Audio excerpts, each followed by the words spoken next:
The 54th edition of the RAVENOL 24 hours of the Nürburgring begins at 3 o'clock on Saturday. But a couple of days out from that, we are busy in standard qualifying for not only the SP9 cars and those other cars eligible for top qualifying tomorrow morning. But the crucial thing is that during qualifying 2, this is the night practice and qualifying, if you like, and qualifying 3 tomorrow, all of the other categories and classes will have their grid order decided for the 54th edition, the 2026 running of the 24 hours of the Nürburgring. So incredibly important to try and get some good times in, but also data related to a wet track, which is certainly what we have on the Grand Prix Strecke and for certain segments of the Nordschleife as well. So it's risk versus reward for sure. But it's also a good way to test out what visibility is going to be like in the darkness hours, particularly with a lot of spray if you're caught up in traffic. Thank you for tuning in. My name's Johnny Palmer, and I'm joined for this segment of our broadcast of Qualifying 2 by Joe Bradley. We're live and free around the world on RS1, part of the Radio Show Limited network of channels. And, well, in the period between these cars last being out on track and now, I'd rather hope for a bit of improvement from the sky. But it's much the same. It's become a bit more consistent as well. And again, we've talked about in previous years, the fog affecting the Grand Prix Strecke. Well, there's a lot of rain at the moment in this.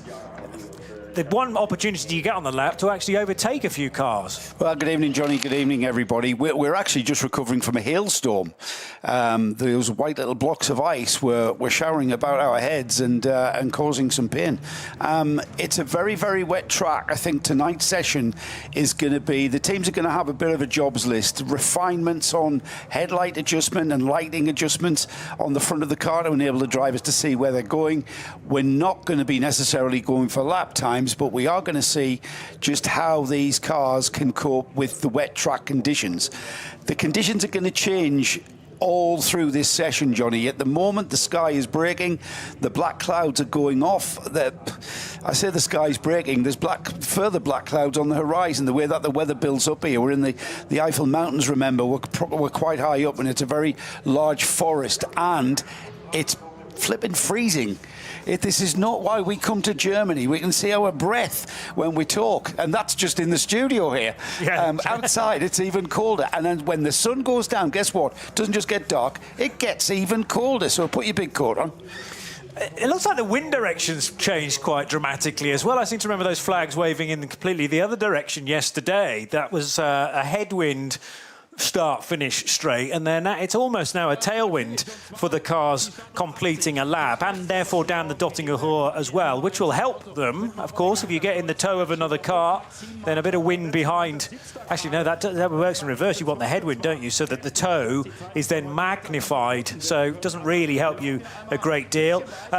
The other thing I love about this event is the mixed tyre manufacturer, and the two Mercedes, the Red Bull car and the RAVENOL car, numbers 3 and 80, going on to, unsurprisingly, treaded Michelin Pilot Sport tyres. But with other cars in that top class on different rubber, admittedly the Red Bull-backed Lamborghini is not one of them, but we have certainly some SP9s on Pirellis, others on Yokohamas, others on Goodyear.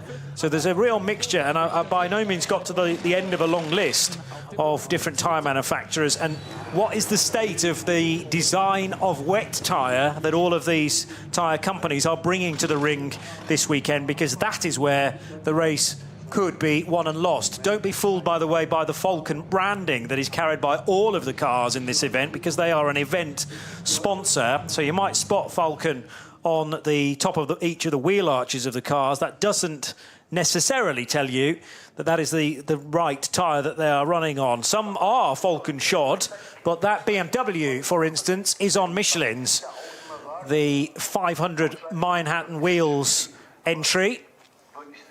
The other thing that I kind of lose track of, despite covering the Nürburgring Langstrecken series through the course of the year as well, but it's not until you get the opportunity to plunge into the various garages, and we're very lucky enough to have media passes that enable you to do that, and you stumble across a garage that has 6 and sometimes 7 cars within it, and there is barely room to squeeze between each of the wings and the bumpers of those cars. So goodness knows what it's like to actually work on some of this machinery when you're having to haul pretty large jacks, high jack stands, wheels, and then things like brake discs and calipers as well. There's no space if all the cars are still in the garage. It would ruin my OCD of keeping a tidy garage, Johnny. It's absolute chaos down there. We talk about recalibrating our minds to cope with the kind of racing we're going to see on such a, it's a 25-kilometre track, and we've got to recalibrate. It's not what you would call a conventional racetrack. This is quite unique, the Nürburgring Nordschleife. There isn't any track like this in the world. The nature of the track, the way that we go racing in the Nürburgring 24 hours is again a unique way of going racing. You also have to recalibrate your mind and how the teams are going about their work. Like you say, sharing a garage. Normally, conventional race series, the team will get a garage to themselves, and you can work to your heart's delight with some nice presentation boards and a nice flooring down. Cleanse your mind of all things that, because you walk into any garage, you can barely walk around the cars, let alone take their wheels off. Everything is crammed. You're sharing if you're a 4-car team, fine, you might get a garage to yourselves, but you've still got to pile 4 cars into there, and it's really, really cramped conditions. And if we get more so in the race, when we see cars that are going to be meeting the kind of adversity that we are used to in endurance racing, well, that chore of putting your car back together is exacerbated by a crowded garage. If the team sharing the garage is doing the same and meeting that like adversity in dealing with getting their car back on track. We've got cars that are coming straight around on the Grand Prix Strecker. You've got a choice. When you complete a lap of the Grand Prix Strecker, you can turn left out onto the Nordschleife and on towards the Hatzenbach, or you can turn right and come around what would be the final corner on the Grand Prix Strecker and come around and complete another lap of the Grand Prix Strecker, or indeed another one, or go into the pits, or get out there onto the Nordschleife for some sighting laps. Because, Johnny, I think the weather report is that we've had rain, sleet, hailstones across the whole of this 25-kilometre course, across the whole area. So it's not like times where we've sometimes seen dry parts of this track and then we get to a wet part of this track. There is no doubt that every single car that you see out there on track will be on wet tyres. Treaded wet tyres are the order of the afternoon, or indeed the evening.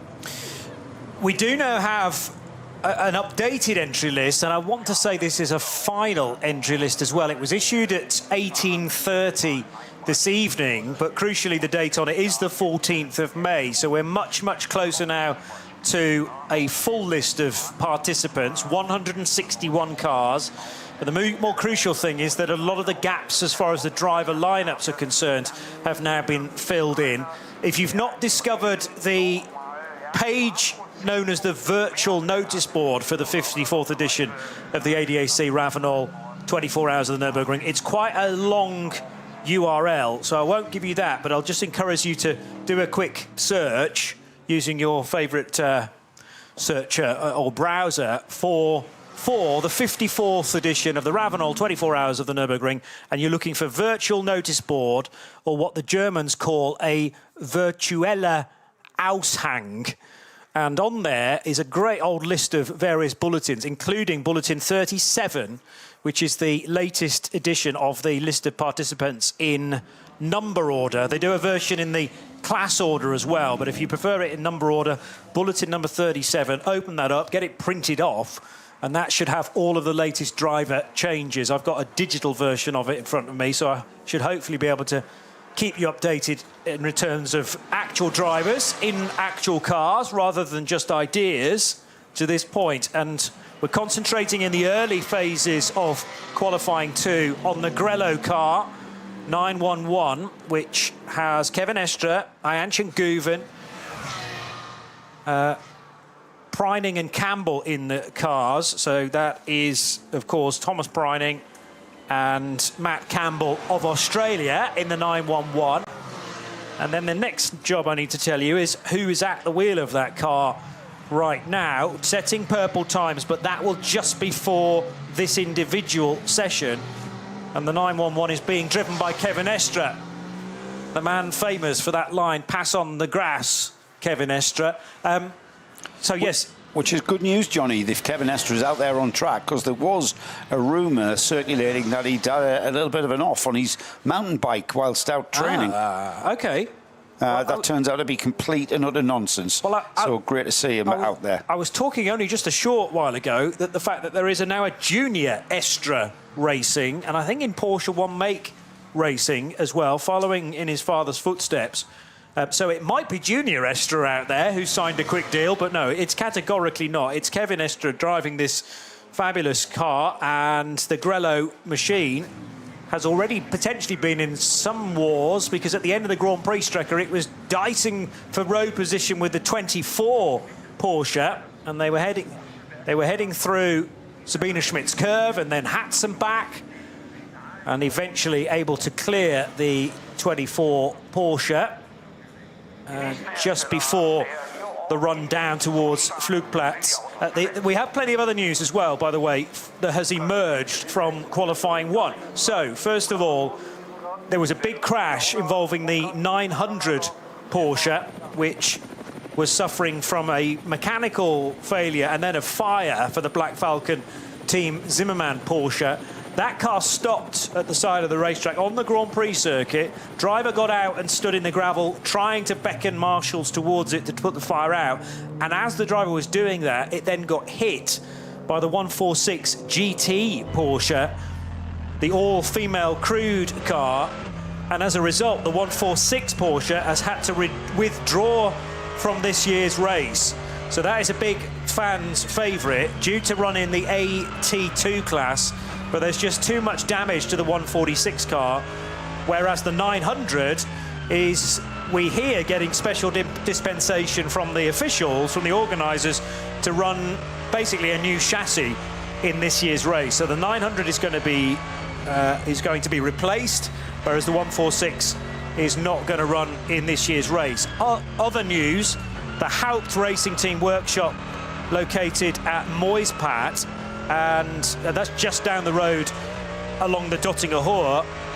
And the number 67 Mustang is in for repairs there after the engine blew at Schwedenkreuz in Q1 when Christopher Mies was at the wheel. So car number 67 in for repairs just down the road of the Dottinger Hohe. And also we're grateful to René de Boer, who's still working hard on this event. He has spoken to Paul Meyer of Black Falcon, and as I say, this is where we get the information about the 900 car, the Zimmermann entry that is set to take part in qualifying 2 tonight, with Paul Meyer alongside Alexander Hart, Benja Hites and Benjamin Kozlowski. So that car being replaced and will be taking part tonight, or at least that is the plan. A lot of mist around the Eifel at this stage, and this, Joe, is going to be a problem, I predict, overnight during the race as well, with temperatures as low as 3 degrees Saturday night into Sunday morning. Wouldn't be the first time, Johnny, that we've had a red flag situation because of track conditions and indeed observation conditions, with fog being a common factor at this part of the world at this time of year as well. It's we're in the middle of May here. We're not quite in the middle of May. That's at the weekend, but we have got conditions that are changing literally by the minute. We can see out on track that it is very, very wet. Huge plumes of spray coming off the back of the cars, which indicates to us that the track is not just damp, it is very, very wet, full wet conditions. Drivers just a little bit offline as they go around the track, staying off that conventional textbook racing line. And just as I say that, we've got cars streaming past us here on the start-finish straight. Again, plumes of spray beginning to deplete, which means that the track is beginning to dissipate the water from it. It's a lot different out there on the Nordschleife, with pools and streams and rivulets of water running across the track. That's going to take a little bit of time. And as if by magic, another season has arrived with the sun breaking through and blinding us through our booth windows here on the start-finish straight. Sun still high, relatively high in the sky. We're not getting sundown until just after 9 o'clock. If the cloud comes, obviously the darkness will come a little bit earlier, but it's going to be after 9 o'clock before we see the sun go down and full dark conditions prevail.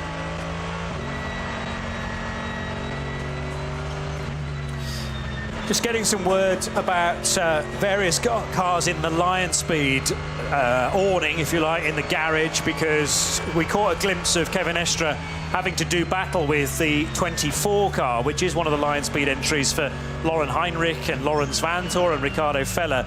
And that had an incident when Feller was at the wheel in Q1, which did some damage to the front of that car, but that's been repaired and it's good to see it back out again. It is Lawrence Vantor at the wheel. That's one heck of a strong lineup again. Lauren Heinrich, who has done an awful lot of running around here, but has also experienced the IMSA WeatherTech Sports Car Championship of late. So Lauren Heinrich joining forces with Vantor and Feller. And that is not the only Lion Speed car in the entry either, with the number 18 car now with Jake Hill at the wheel, and that car has already done a time at 8:46.440 within this session. As I say, what will happen is that when this session is completed and qualifying 3 tomorrow morning, there will be a collective document issued treating all 3 qualifying sessions as one. But in the moment, right now, they're being timed as separate sessions. And then we get, as I say, a kind of aggregated qualifying, which will mean that cars looking to try and take pole in BMW 240i, in AT2 front-wheel drive and all-wheel drive, in the Porsche Carrera Cup 1 make category known as Cup 2 here, all of those cars are qualifying for their grid position right now. Not necessarily in this session because it's so wet everywhere, but they were doing earlier today in Q1, and they will be potentially tomorrow in Q3 as well. For those cars, these sessions are way more important than the SP9s. First lap times coming through, and the first car to post a lap time to give us an idea of just how bad the conditions out there. It's Kevin Estre in the number 911, the Manthey Porsche. Now, considering the best time from this afternoon session was an 8 minutes 21, and 9 minutes 54 was Kevin's time. The next car through was the number 80. Now, that was the fastest car with an 8 minutes 14.9 from earlier on. Martin at the wheel of that Windward Mercedes, his time at 10 minutes 9.3. Marciello has posted a time of 10 minutes 12. He's in the number 1 BMW, last year's winner, of course. And then the number 3, Lucas Howard at the wheel of the other Windward Mercedes, and that was at 10 minutes 8. So still 2 minutes, would you believe, off this afternoon's lap times. That was their first cycling lap, however. So, but I would say, Johnny, that the conditions are so wet out there, we're not going to see massive improvements until this track starts to evolve back to dampness and through dampness. I'm not even sure, because of the drop of temperature, whether we're going to see a fully dry line even appearing around the full track. We're going to maybe have a dry line appearing on certain parts of the track, but certainly we're not going to have perfect conditions for the nighttime session. Yeah, and very rarely do you get perfect conditions around this place anyway. We're concentrating at the moment on this BMW Z4, which great to have some of the older shaped BMWs involved in the action as well. Keeping our eye out for some of the quickest cars that were out earlier on in Q1, including Raffaele Marciello in the number 1 Rover Racing BMW, by the way. And actually his time still existing at the top of the timing screen. So kind of goes against the fact that this is timed independently. It is in some circles, but thankfully I've got a screen that is telling me how they compare to times earlier today as well. That was a session that ran from 1:15 till 3:15, and the best time was set by Fabian Schiller in his number 80 Mercedes, an 8:14.957. And as Joe has mentioned, we're down in the 10-minute lap times currently. Raffaele Marciello finished earlier on in second position in the Rover Racing BMW with an 8:18.069. And then we had a Max Verstappen time in the number 3 Mercedes of 8:18.539, the car that Lucas Auer is currently driving. But Kevin Estre going purple through sector 2 and 3 and 4. But as I say, those purple times showing at the moment will be exclusive to this session rather than to Q1, because an awful lot of the track was dry in Q1, enabling that opportunity for Fabian Schiller to set his 8:14.9, which, when you consider the Grand Prix track, was very, very damp when he did that. Mightily impressive. The other thing to point out to you is that there are a couple of cars now on the scoring tower, if you're enjoying our coverage in sound and vision, that display the 3 characters TQ3. They being the number 1 Rover Racing BMW and the number 16 Audi of Scherer Sport PHX. It says TQ3 because they are already qualified for the 3rd stage of top qualifying, which will take place tomorrow. And there'll actually be 3 sessions: top qualifying 1, top qualifying 2, and top qualifying 3. And in top qualifying 3, there are 12 spaces up for grabs, but 5 of them have already been taken. And that was all down to sector times and a kind of theoretical best lap time from events that we've already had here at the Nordschleife and on the Grand Prix track. So NLS 2, NLS 3, and then one of the qualification races that happened a handful of weeks ago. And theoretical lap times, theoretical sector times were taken from those, and therefore we have a list of 5 cars that are already pre-qualified for top qualifying 3. And I'll give you the list in numerical order. The number 1 Rover Racing BMW, the number 16 Scherer Sport PHX Audi, the number 45 Realize Condo Racing with Rinaldi Ferrari is already through.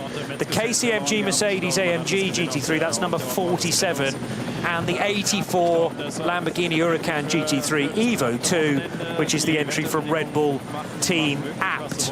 But below that, there are 7 spots that are currently unfilled. They are just blank spaces on a spreadsheet, and it'll be Q2, top qualifying 2, that will determine who those 7 cars are. I'm not hearing you, Joe. Sorry, those 5 cars you mentioned, Johnny, that effectively means this is a practice session for those 5 cars already qualified on those theoretical lap times, which of course here at the Nordschleife are virtually sort of mythical, let alone theoretical. Especially in these conditions, we're going to get nowhere near those. But those 5 cars, treating this as a practice session, there's still plenty to do. It's not like this session isn't important. There's a lot of work for these cars. The drivers are finding out what this track is like in these wet conditions, which, if you have seen any of the weather forecasts, this is exactly what it could end up being like across the weekend. Unless the weather drastically changes, this is what we're going to get. Changeable conditions become a character of this race, haven't they? Changeable conditions, what we've seen over the years, sometimes for the worst, bringing out red flags. Let's hope we can at least race through the whole 24 hours. But it's going to be the drivers, the teams, the cars that stay on the good side, on the right side of good luck, really, because anything can happen here. Anything can happen here when the track is perfectly dry and consistent. It's even more so when you've got changeable conditions and just finding yourself, just out of the pits on the wrong tyres. In the wrong conditions for the tyres that you're on, it can really, really backfire on you. And it's not really down to anything you or the team have decided to do. It's just pure down to the look of the gods, really. There was a phenomenal end to this race that was very much weather-related in 2017 when Conor De Filippi, who's back again this year, Christopher Mies, who's back again this year, and Marcus Winkelhock, see above, and Kelvin van der Linde, who's also driving this year as well. That was an Audi year, but the conditions towards the end of the race, very, very damp, for the first part of the Nordschleife. So Schwedenkreuz, Arenberg, down into the foxhole. Just horrendous wet conditions, but the rest of the track was dry. And it was all about tyre choice going into that final stint when they were up against, I seem to remember, a fellow Audi. And almost by accident, they picked just about the right tyre for the majority of the lap. There's a lot of standing water, I've just noticed, where Kevin Estre has just worked his way through. This is now into sector 7 for the Frenchman, and he's having to, again, go off the natural racing line to deal with quite a lot of slow, and that's very much in inverted commas, slower. Nobody's going slow around the Nordschleife today, I can assure you, but the mid-category cars that Kevin's having to clear as safely as possible, but that is potentially putting him into some very large puddles where grip levels are at a real premium, and you don't necessarily know where all that standing water is until you're in it and on top of it, and potentially aquaplaning towards the scenery. So even at this early stage of the week, it feels like the risk factor is particularly high. There are drivers out there that we know are not put off by risk at all, and one of those drivers, Kevin Estre, comes to mind. Can you remember that pole lap back in a McLaren? I dread to think what year it was, maybe 2015, 2014, 2015. Kevin Estre, at the moment, perhaps the fastest car out there. We mentioned in 9 minute 54.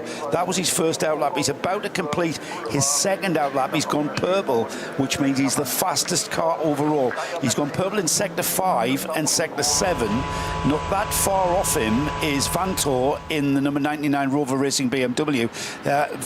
Laurent went fastest in sector 1, and he was fastest for a long time in sector 2 until he's just been pipped in that sector by Bortolotti, Mirko Bortolotti in the number 84 Red Bull team at Lamborghini. So there's a mix of lap times coming through. The two Winward Mercedes, they've been quick and consistent. Purple sector time for our in the number 3. That's currently gone purple in sector 8. He's just been pipped by Marciello.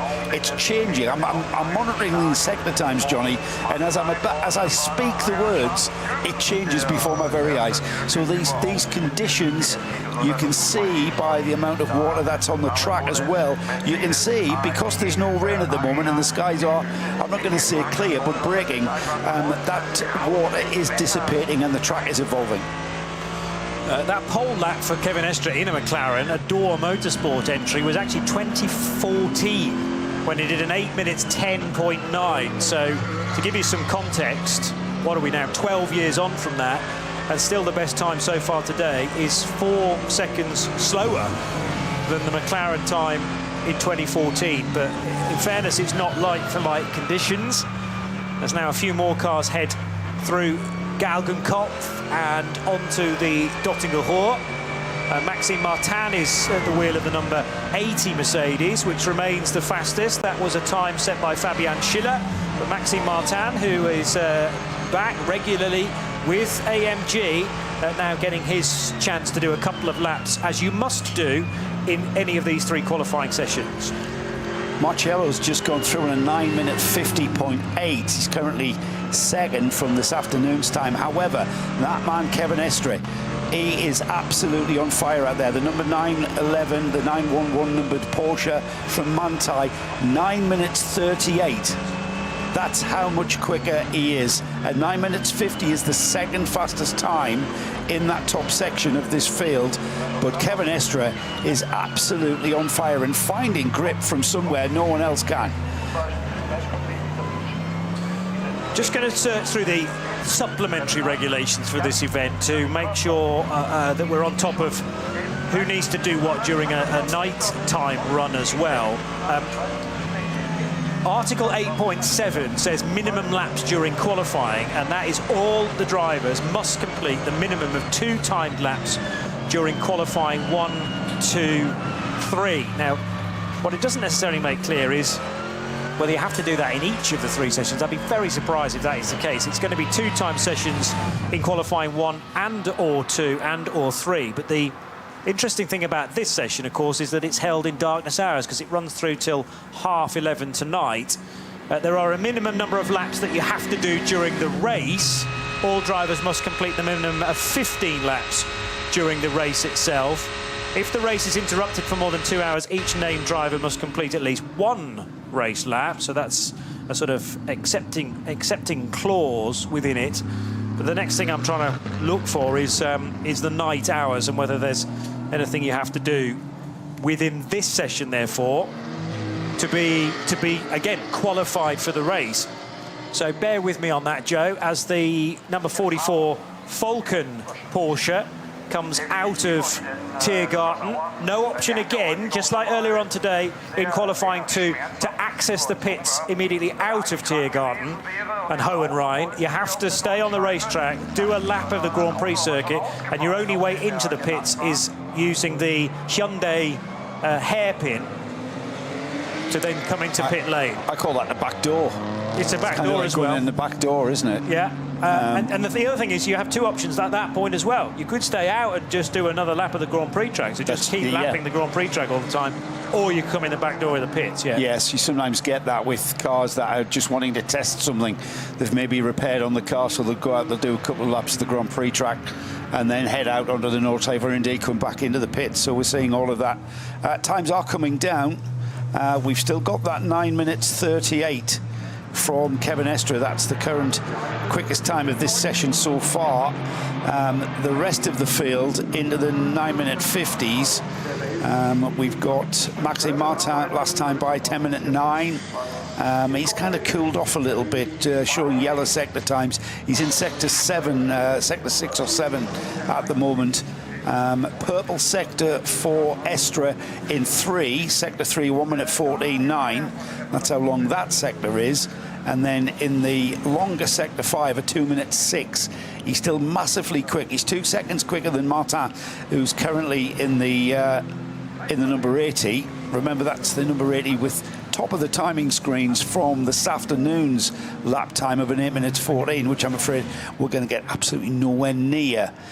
Even towards the end of this session, if it doesn't rain again, this track is going to take some evolution to come back to that state. So we are monitoring their lap times, and this, Johnny, is more of an indication of the sort of pace I think we're going to see from these cars and driver lineups, more so in the race. At this time of night on Saturday evening, the forecast is to be very similar to what we've seen the last few days, so we expect no real changes. So this is good data, this is good experience, finding out where the grip is out there on the track for the lesser experienced drivers. And of course, let's not forget as well, you mentioned earlier on this afternoon, the Hatzenbach section of this track that has been completely resurfaced. And it was who was it that mentioned it? Both Alexander Sims and Ben Green, his teammate, yeah. Yeah, they both said that it was smoother, not necessarily grippier. No, it's ironed out 1 or 2 of the bumps on Hatzenbach, but I said, oh, nice grip levels as well, and they went, well, not really.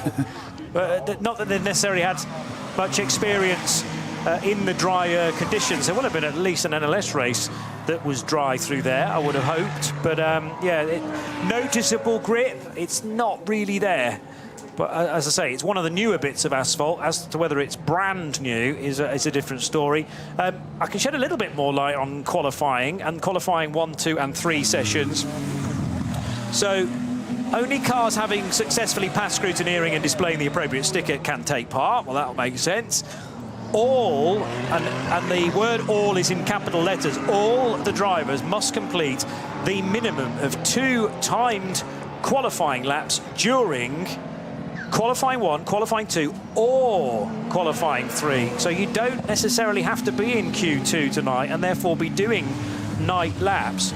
All drivers which are entered for 2 cars must complete the minimum of 2 timed qualifying laps on each of their 2 cars. So there are a number of drivers entered into 2 vehicles, and you've got to do 2 laps in each, therefore.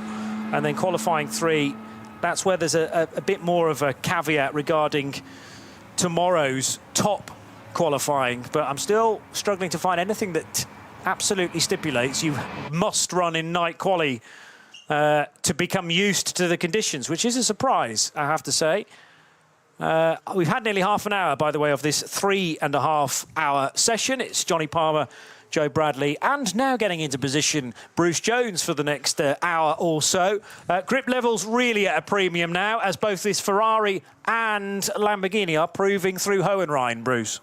I've thoroughly enjoyed watching the first half hour or so of this, with the light falling, and some of the scenes the cameras have been catching are absolutely encapsulate what the Nürburgring is about. Long shots, trees, rain, spray, difficulty at every particular corner. It was really picking up on what you were saying about the small areas like Hatzenbach being resurfaced, and you know, never is the track the same. Just getting images of Franz Conrad himself. How many times, how many race meetings has he been here across, what, 50 years? But every single time, because of a drop in temperature, change of wind direction, it's a different occasion. You found that, Joe? Yeah, a big fan of this race is our friend Darren Wood.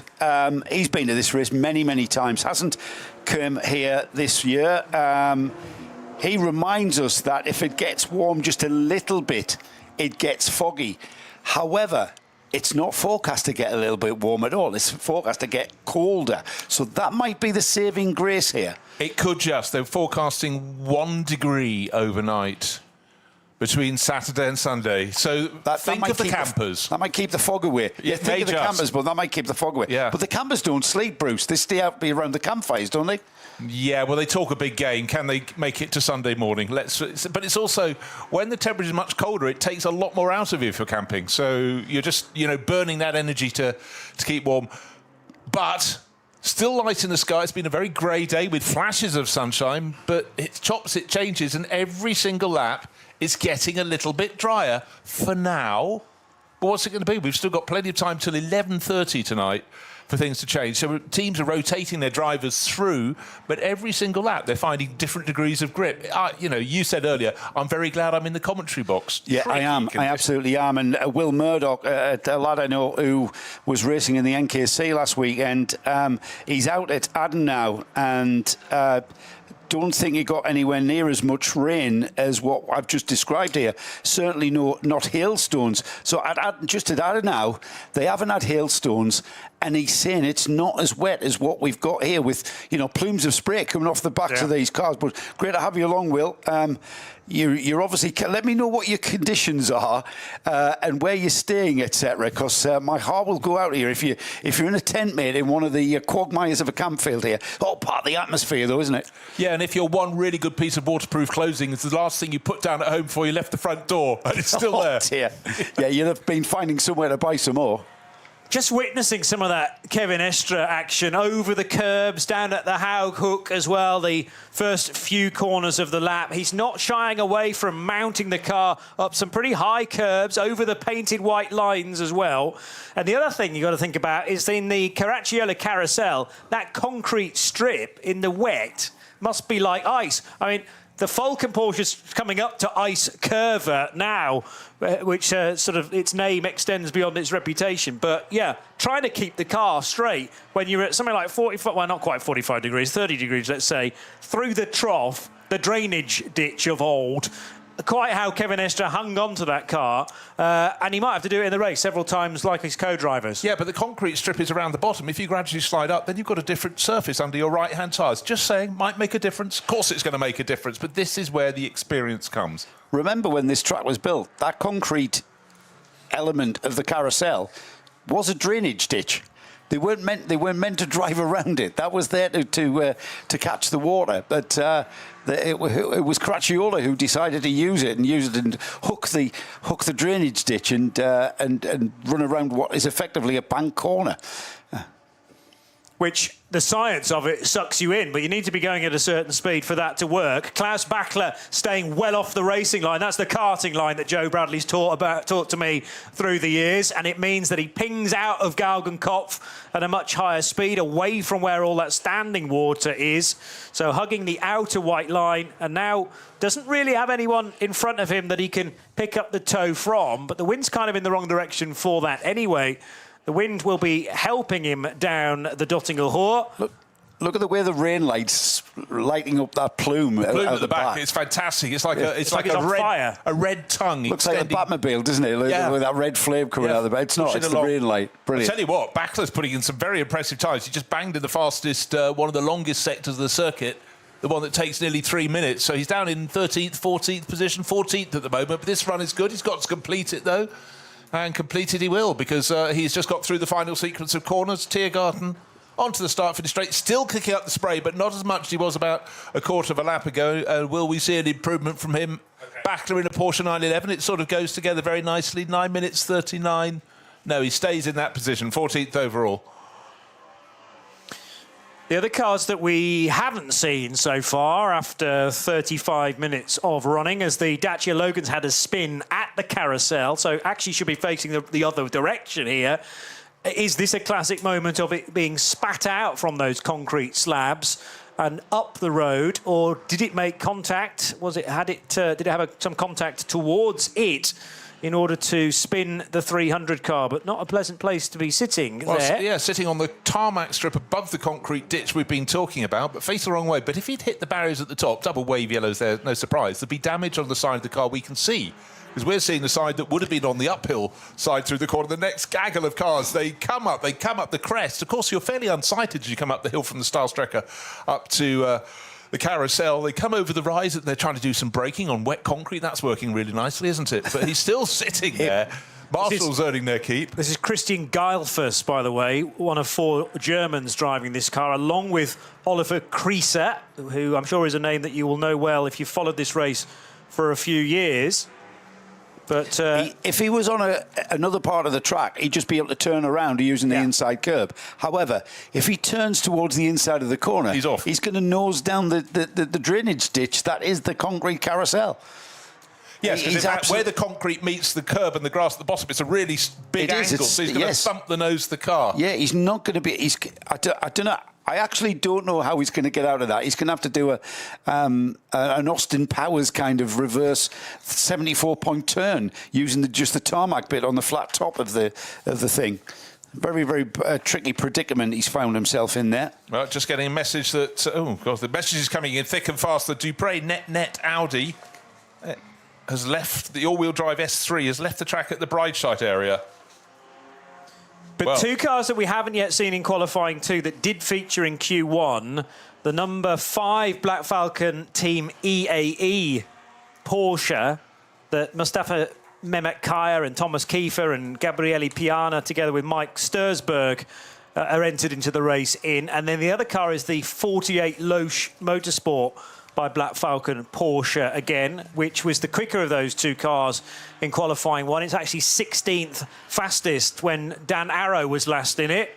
Did an 8:30.9, but we haven't yet seen either of those cars that featured fairly well in Q1. It might be that they're just deciding to sit out this first segment of qualifying 2 as some very skillful driving, but now unfortunately there's going to be a backlog because 1, 2, 3 GT3 cars, SB9 cars, 4 of them in fact, together with one of the Hyundai N TCR cars have arrived on the scene, because now unfortunately the Dacia, having found the inner trough, the drainage ditch. Now Geilfuss has maybe stalled the Dacia Logan. Or is he waiting for a gap, perhaps, a safe place to rejoin? He has got it going. The predicament there was the first car, it was a Cup 2 Porsche that came up towards the back of that, got stuck behind it, and the other cars didn't want to go past because it was double wave yellow, so they were lining up on the tarmac upper strip, got going. But I tell you what, I think only the Dacia Logan could have run down, as we were describing, to the bottom, because it has the shortest distance between the front wheels and the nose of the car. It's really a tiny little bluff nose. If you'd had something with a great big front splitter... That's a good point. Not happening. That's a good point. If it had been a GT3 car, that would have been stuck there a lot longer. He's done a really cracking job to get out of that. Kevin Estra's been into the pits, by the way, gentlemen. Thomas Preining is now at the wheel of that car, currently on a 9 minutes 43.8. his fastest time for that car was Kevin Estre. Let's see if Thomas Pranning can match that. That's currently the fastest time in this session. And as I say that, I've just spotted something that is contradicting I'm going to contradict myself here, because there's two cars one with a 9-minute 39.7, another one that I found gone even faster with a 9 minutes 39.2, and that's Klaus Bachler in the number 44 Falcon Motorsports Porsche, currently running 14th in this qualifying session, but that's a 9-minute 39.2, which is by far faster than the majority of this field here, with Menzel in the Dunlop-sponsored Porsche 911, car 17. That's almost matched him, half a second off with a 9:39.7. Yeah, only a smattering of the number of cars at the moment are getting under 10 minutes overall for a lap. Conditions for now appear to be improving, but what you always have to look for on the timing screens, is there a yellow band? A yellow flag at a certain corner. There was one shown but now clear. Didn't in fact even say where it was around this track, but it is a phenomenal enterprise to get all the marshals working in unison. But don't forget, a lot of the drivers, they don't get very long in the car, because it may be a 3.5-hour session this evening, but they're rotating their drivers through. They're probably trying to give them all another daylight bunch of laps, and then nighttime laps. Nighttime's coming, but not just yet. 9 o'clock is due to be really when it... you looked it up on your telephone, didn't you, Joe? 9 o'clock nightfall. It's 20 minutes from now? Yeah, 9 minutes past 9 to be exact, according to my app. And the sky is breaking, so it's going to be twilight all the way to 9 minutes after 9 o'clock.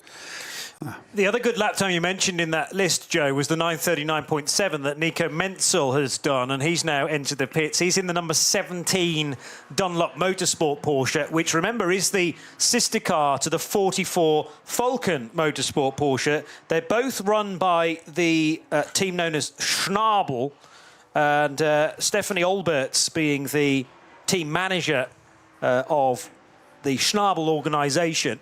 Another spin, this time for the 967 Porsche, which is in the 947s. But the what number was that? 947? And it did under 9 minutes 47 lap time, I think. Or maybe 946. Anyway, the spin happened. Just leaving the second of the Sabine Smits curves. 967. 6-7, very kind that the driver rotated another time just for us to see the number on the door. But again, that's a nasty position to be spun, because people are so busy trying to keep their car on the track as they come out of the second Sabine Smits curve. And if you're diagonally across the track, covering half the width, not good. But right now, the Schnabel engineering crew clearly have got a handle on these current track positions. Of course, for years, it's been Falcon Motorsports. Now it's run by Schnabel Engineering, as it always was, but because they wanted to split their effort, the Dunlop Motorsport car, as you've explained, and the Falcon Motorsport car, riding, in fact, with Klaus Bachler in the Falcon Motorsport car. There's quite a lot of lifting there, Joe, isn't there? It's not well, it's full not, attack at all. It's not, but talk about commitment. It's a different kind of commitment. It's a very feathered, delicate kind of commitment. And a driver out there who's showing very delicate commitment is one Jake Hill, a familiar name with all of our British race fans. He's in the Lion Speed GP Porsche. He's just put in a 9:44 on his first lap in the wet. So his first lap out, a 9 minutes 44. He's down in, that car is currently, I've just lost him, there he is, down in 33rd because of this afternoon's time. He's within a minute of the car's ultimate fastest time from this afternoon. But keep an eye out for the number 18. That's the Lion Speed GP Porsche. Jake Hill at the wheel, and he's on fire. First lap ever in the wet, and he didn't get a lap in this morning. So Jake Hill is delicately feathering his way around this track to good effect. Yeah, no, very, very good effect. Obviously been promised some more Tamiya models when he gets home. Just to clarify that, they did actually lap in the session, the number 18 Porsche, but they had their times effectively disqualified or deleted because of the seals around the ballast compartment were ineligible or not present or whatnot. Anyway, so the car was checked, realised that something was wrong with it, and therefore you get your times wiped as a result. That sounds like a mid-session check, Johnny. Yes, like your call to the weighbridge, for instance. It's not like they haven't got a lap time from earlier on. They've got a lap time there, but it wasn't as competitive as what they would have been if they'd passed that scrutineering check. And Funnily enough, a certain Simon Hill is making the point to me that Jake, in his first ever wet lap around the Nordschleife, P2 in the session, and only Kevin Estes was quicker. So that's not bad for finding your feet very early on. And we're looking forward to seeing how that car will go, not only in the hands of Jake, but everybody else in car number 18 this weekend. Patrick Kolb is part of that lineup, together with Max Hoffer and Kyle Tilley as well, the Lion Speed GP number 18. Here's Klaus Bachler, purple through not the longest sector, because that is tricky to do at the moment in these current conditions, but he has gone quickest through one of the long sectors, sector 5, 2 minutes and 5 seconds. He'll have to complete the lap, as everybody does need to do in qualifying 2, and whips across the line with potentially an improvement. Question is, no. The problem is the other sectors are just a bit too wet. Yeah, now just before this session, when the official entry list was sort of the latest version of the entry list came out, I started making changes. Obviously, with 161 cars, there may be a few. There didn't seem to be too many until I got to the halfway point in the numbering system. But the higher the number, the fewer cars in the top class were there to be found. Eventually, I reckon it was about 65 changes.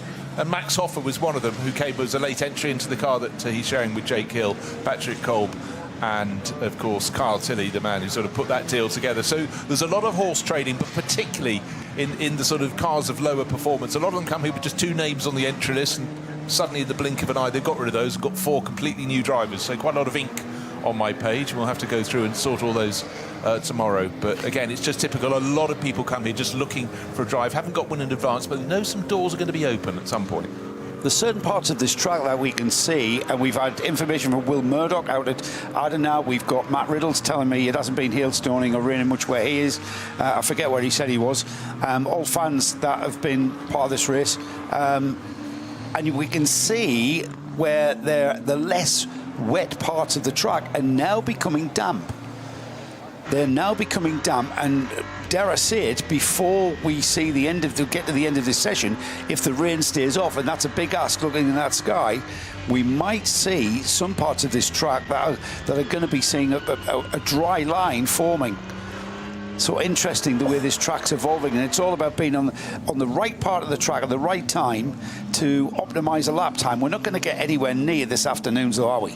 No. But what I was interested in is whether Klaus Bachler's lap that he'd just done was quicker than the lap time that he'd already done in this session. And as soon as 16 seconds down. Yeah, okay. So the times are extending, unfortunately, rather than going the way we would prefer. Conor De Filippi was in 2 minds there, whether to overtake this Aston Martin or not, which had a big twitch at Hatzenbach. And I'm trying to work out, is it one of the Pro Sport cars? Yeah, I think it is. Again, I can only see the back end of the car in the shots. Another car out on the track really starting to pick up pace is the one that's had so much interest. It's the BMW M3 Touring, so effectively a BMW M4 GT3, but reimagined. And obviously the M3 Touring is a shape, and it was at one stage early this afternoon running in SPX rather than SP9.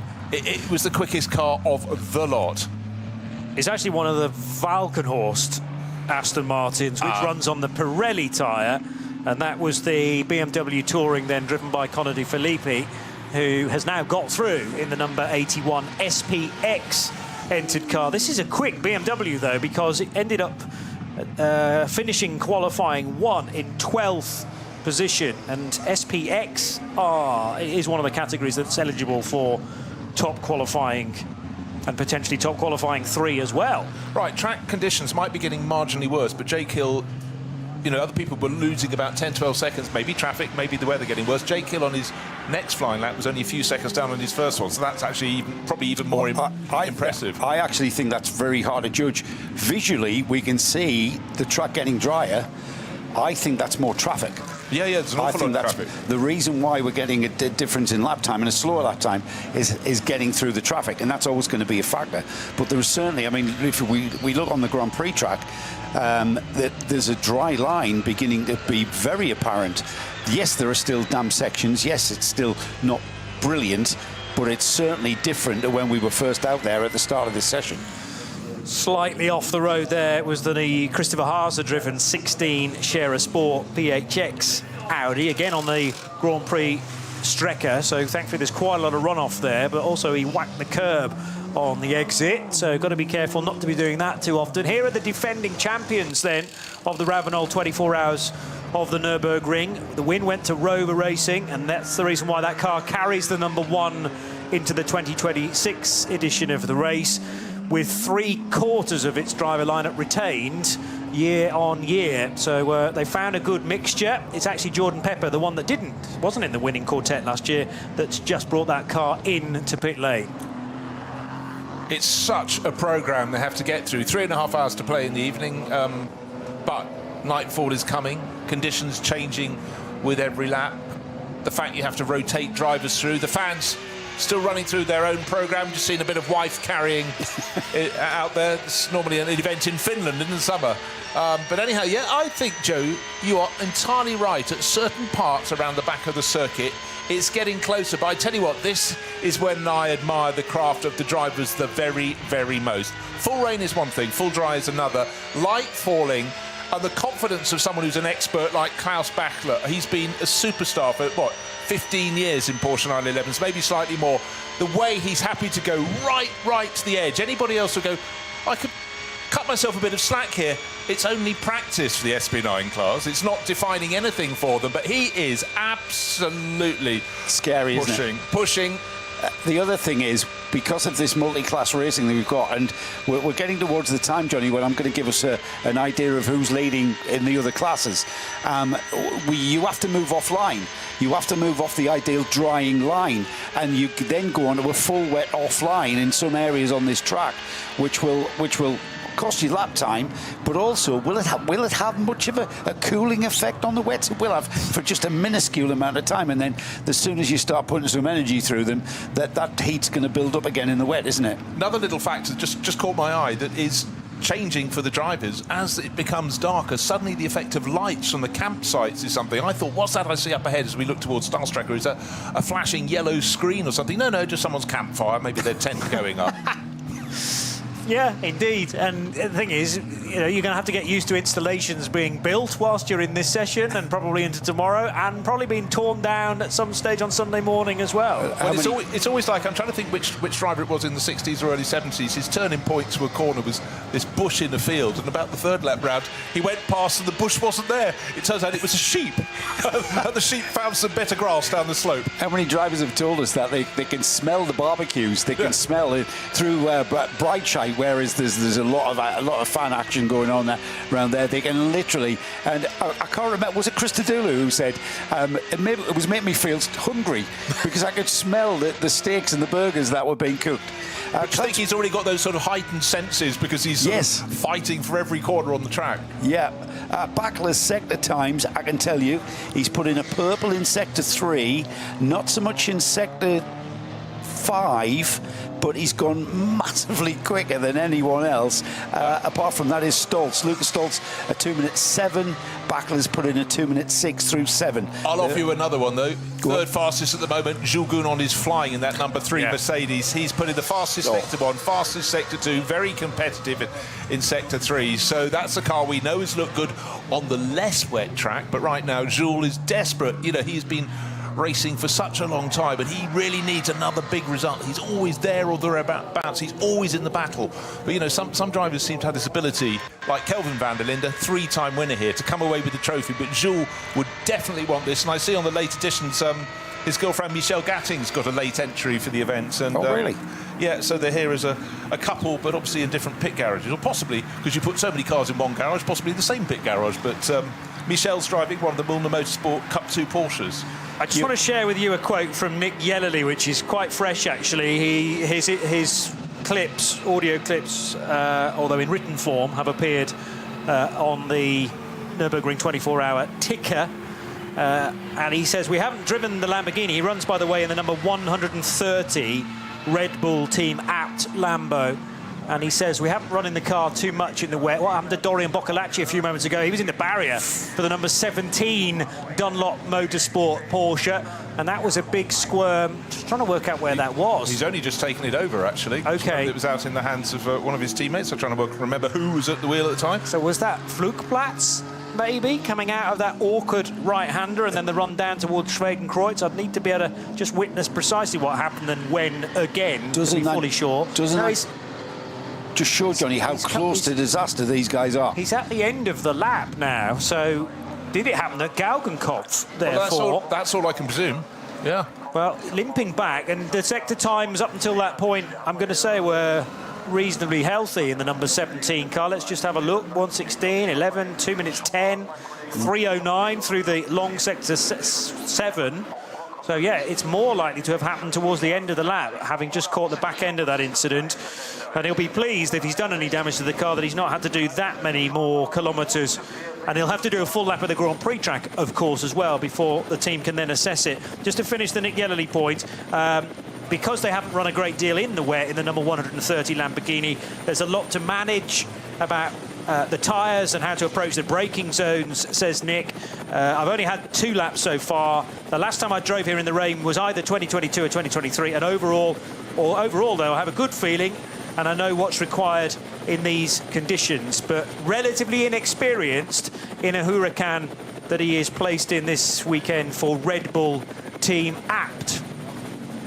Joe, you were talking about class leaders, not leaders, quickest times within classes and categories, considering we are in proper qualifying for those particular cars, or do we wait for a bit longer? I don't know. I don't know. It's really exciting out on track. All right, fine. We'll stick with it. Jules Gounon. Yeah, I mean, let's keep an eye on Gounon. Well, lights are flashing. He comes up on a Cup 2 Porsche, passes it. No, sorry, it's a Cup 3 Porsche, passes it with ease, but he just wants to make it absolutely clear.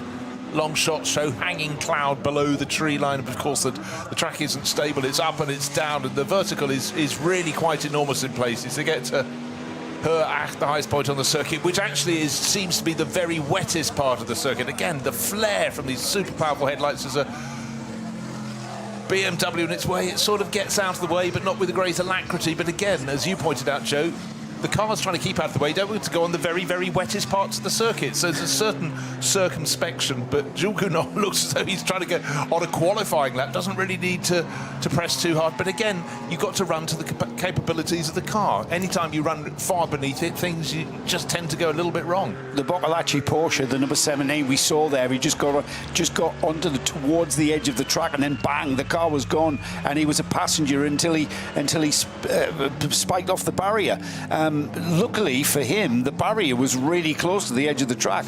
I think if that car had gone, if that was a 20-metre grass runoff, he would have gathered momentum on the grass, would you believe? It was the fact that he was able to bounce the car back onto the track that was beneficial to him. Just basically sliding. It was an oblique angle of attack. Yeah. The barrier was bending in its arc. That was fine, right? So Jules Gounon has got out of Galgenkopf. Now he can actually relax for the first time and just keep accelerating along the Dottinger towards the end of the lap. But his times were good early on. I'm waiting to see what the lap will be completed with. But the fastest times, we've had 2 drivers within the last sort of 20 minutes doing a 9:39, haven't we? But since then, conditions do appear to have got a little bit worse. But certainly Jules Gounon getting very, very stuck in. Actually, again, with a long shot, you start to think the car's slowing down a bit. It's not at all, but certainly for once, he's got clear track, because around the twistier parts, as you travelled sort of through the Stefan Beloff S and towards the end of the lap, he was getting traffic, but clean run through Tiergarten for him. He's become one of the stars, hasn't he? The superstars of GT sports car racing, Jules Gounon. I mean, we're old enough to remember his dad, Mark, of course.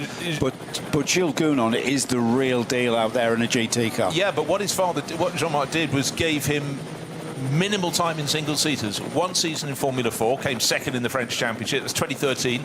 European Formula Renault. Bit of French Porsche, get a roof over your head. His father said, basically, I'll pay for 1 season of single-seater racing. Mm-hmm. Oh, Lucas Stoltz has had a spin on the Hatzenbach. That explains now why there were yellows at Hocheichen. I was peering across to Bruce's track map just to remember precisely where Hocheichen is, but it's between Hatzenbach, the end of Hatzenbach, and Kiddelbacher Hoor as you go towards Flugplatz, all on his own. Yeah, basically, if you start getting things wrong at Hatzenbach, the corners come at you so quickly, you're on the wrong line for the subsequent corners, and Hocheichen is where you can, for the first time, you can start to straighten it out a little bit. And whenever you walk this circuit, we do go down as often as we can towards Hatzenbach when the cars are on circuit. If we're not in the box, the proximity of the barriers is what really gets me, and it is a real escalation. Slightly wrong, even more wrong, bang is effectively, that's a paraphrase, but that's how it goes. But it just opens out very slightly. You turn right, you go downhill, then you sweep left, and then the track rises because it goes over one of the public roads underneath. So there's a bridge where the racetrack crosses one of the public roads that accesses the inside of the circuit, where there are then many villages as well. We've actually spent 1 year staying on the inside of the track, which was quite a novelty. But it just shows that if drivers of the calibre of Lucas Stoltz are getting things wrong or just testing the grip levels to their limit, then it's pretty tricky out there. It's a voyage of discovery every time you go for that brake pedal. I assure you, these are very, very brave drivers. They've got very large amount of courage, is what I was going to say. It takes massive courage out there, if you know what I mean. And that's why I like being here in the comms box, as I'm going to say, all weekend. Yeah. Even more so in these conditions. Jordan Pepper, I want to mention, because I've been trying to get him in. He's been on it. 3 sectors, 4 sectors, personal bests, and then a purple sector in sector 5. He is massively on it. Jordan currently in the number 1, the Rover Racing BMW. This is the car that won last year. They're going for consecutive championships, aren't they? Consecutive victories here. It's a big ask, especially in 2026. But he is on it with a sector 7 that has gone purple as well. Green in sector 6. Purple in sector 5 and 7. Keep an eye on Jordan Pepper's lap time. He's currently, last time through, in 9 minutes 52, but he's going to improve on that, I think. BMW on the Dottinger Hohe, clearing a little bit of traffic. And if you look to the bottom of the shot, that's the public road that runs absolutely parallel with the Dottinger Hohe as well, through Antonius Bucher.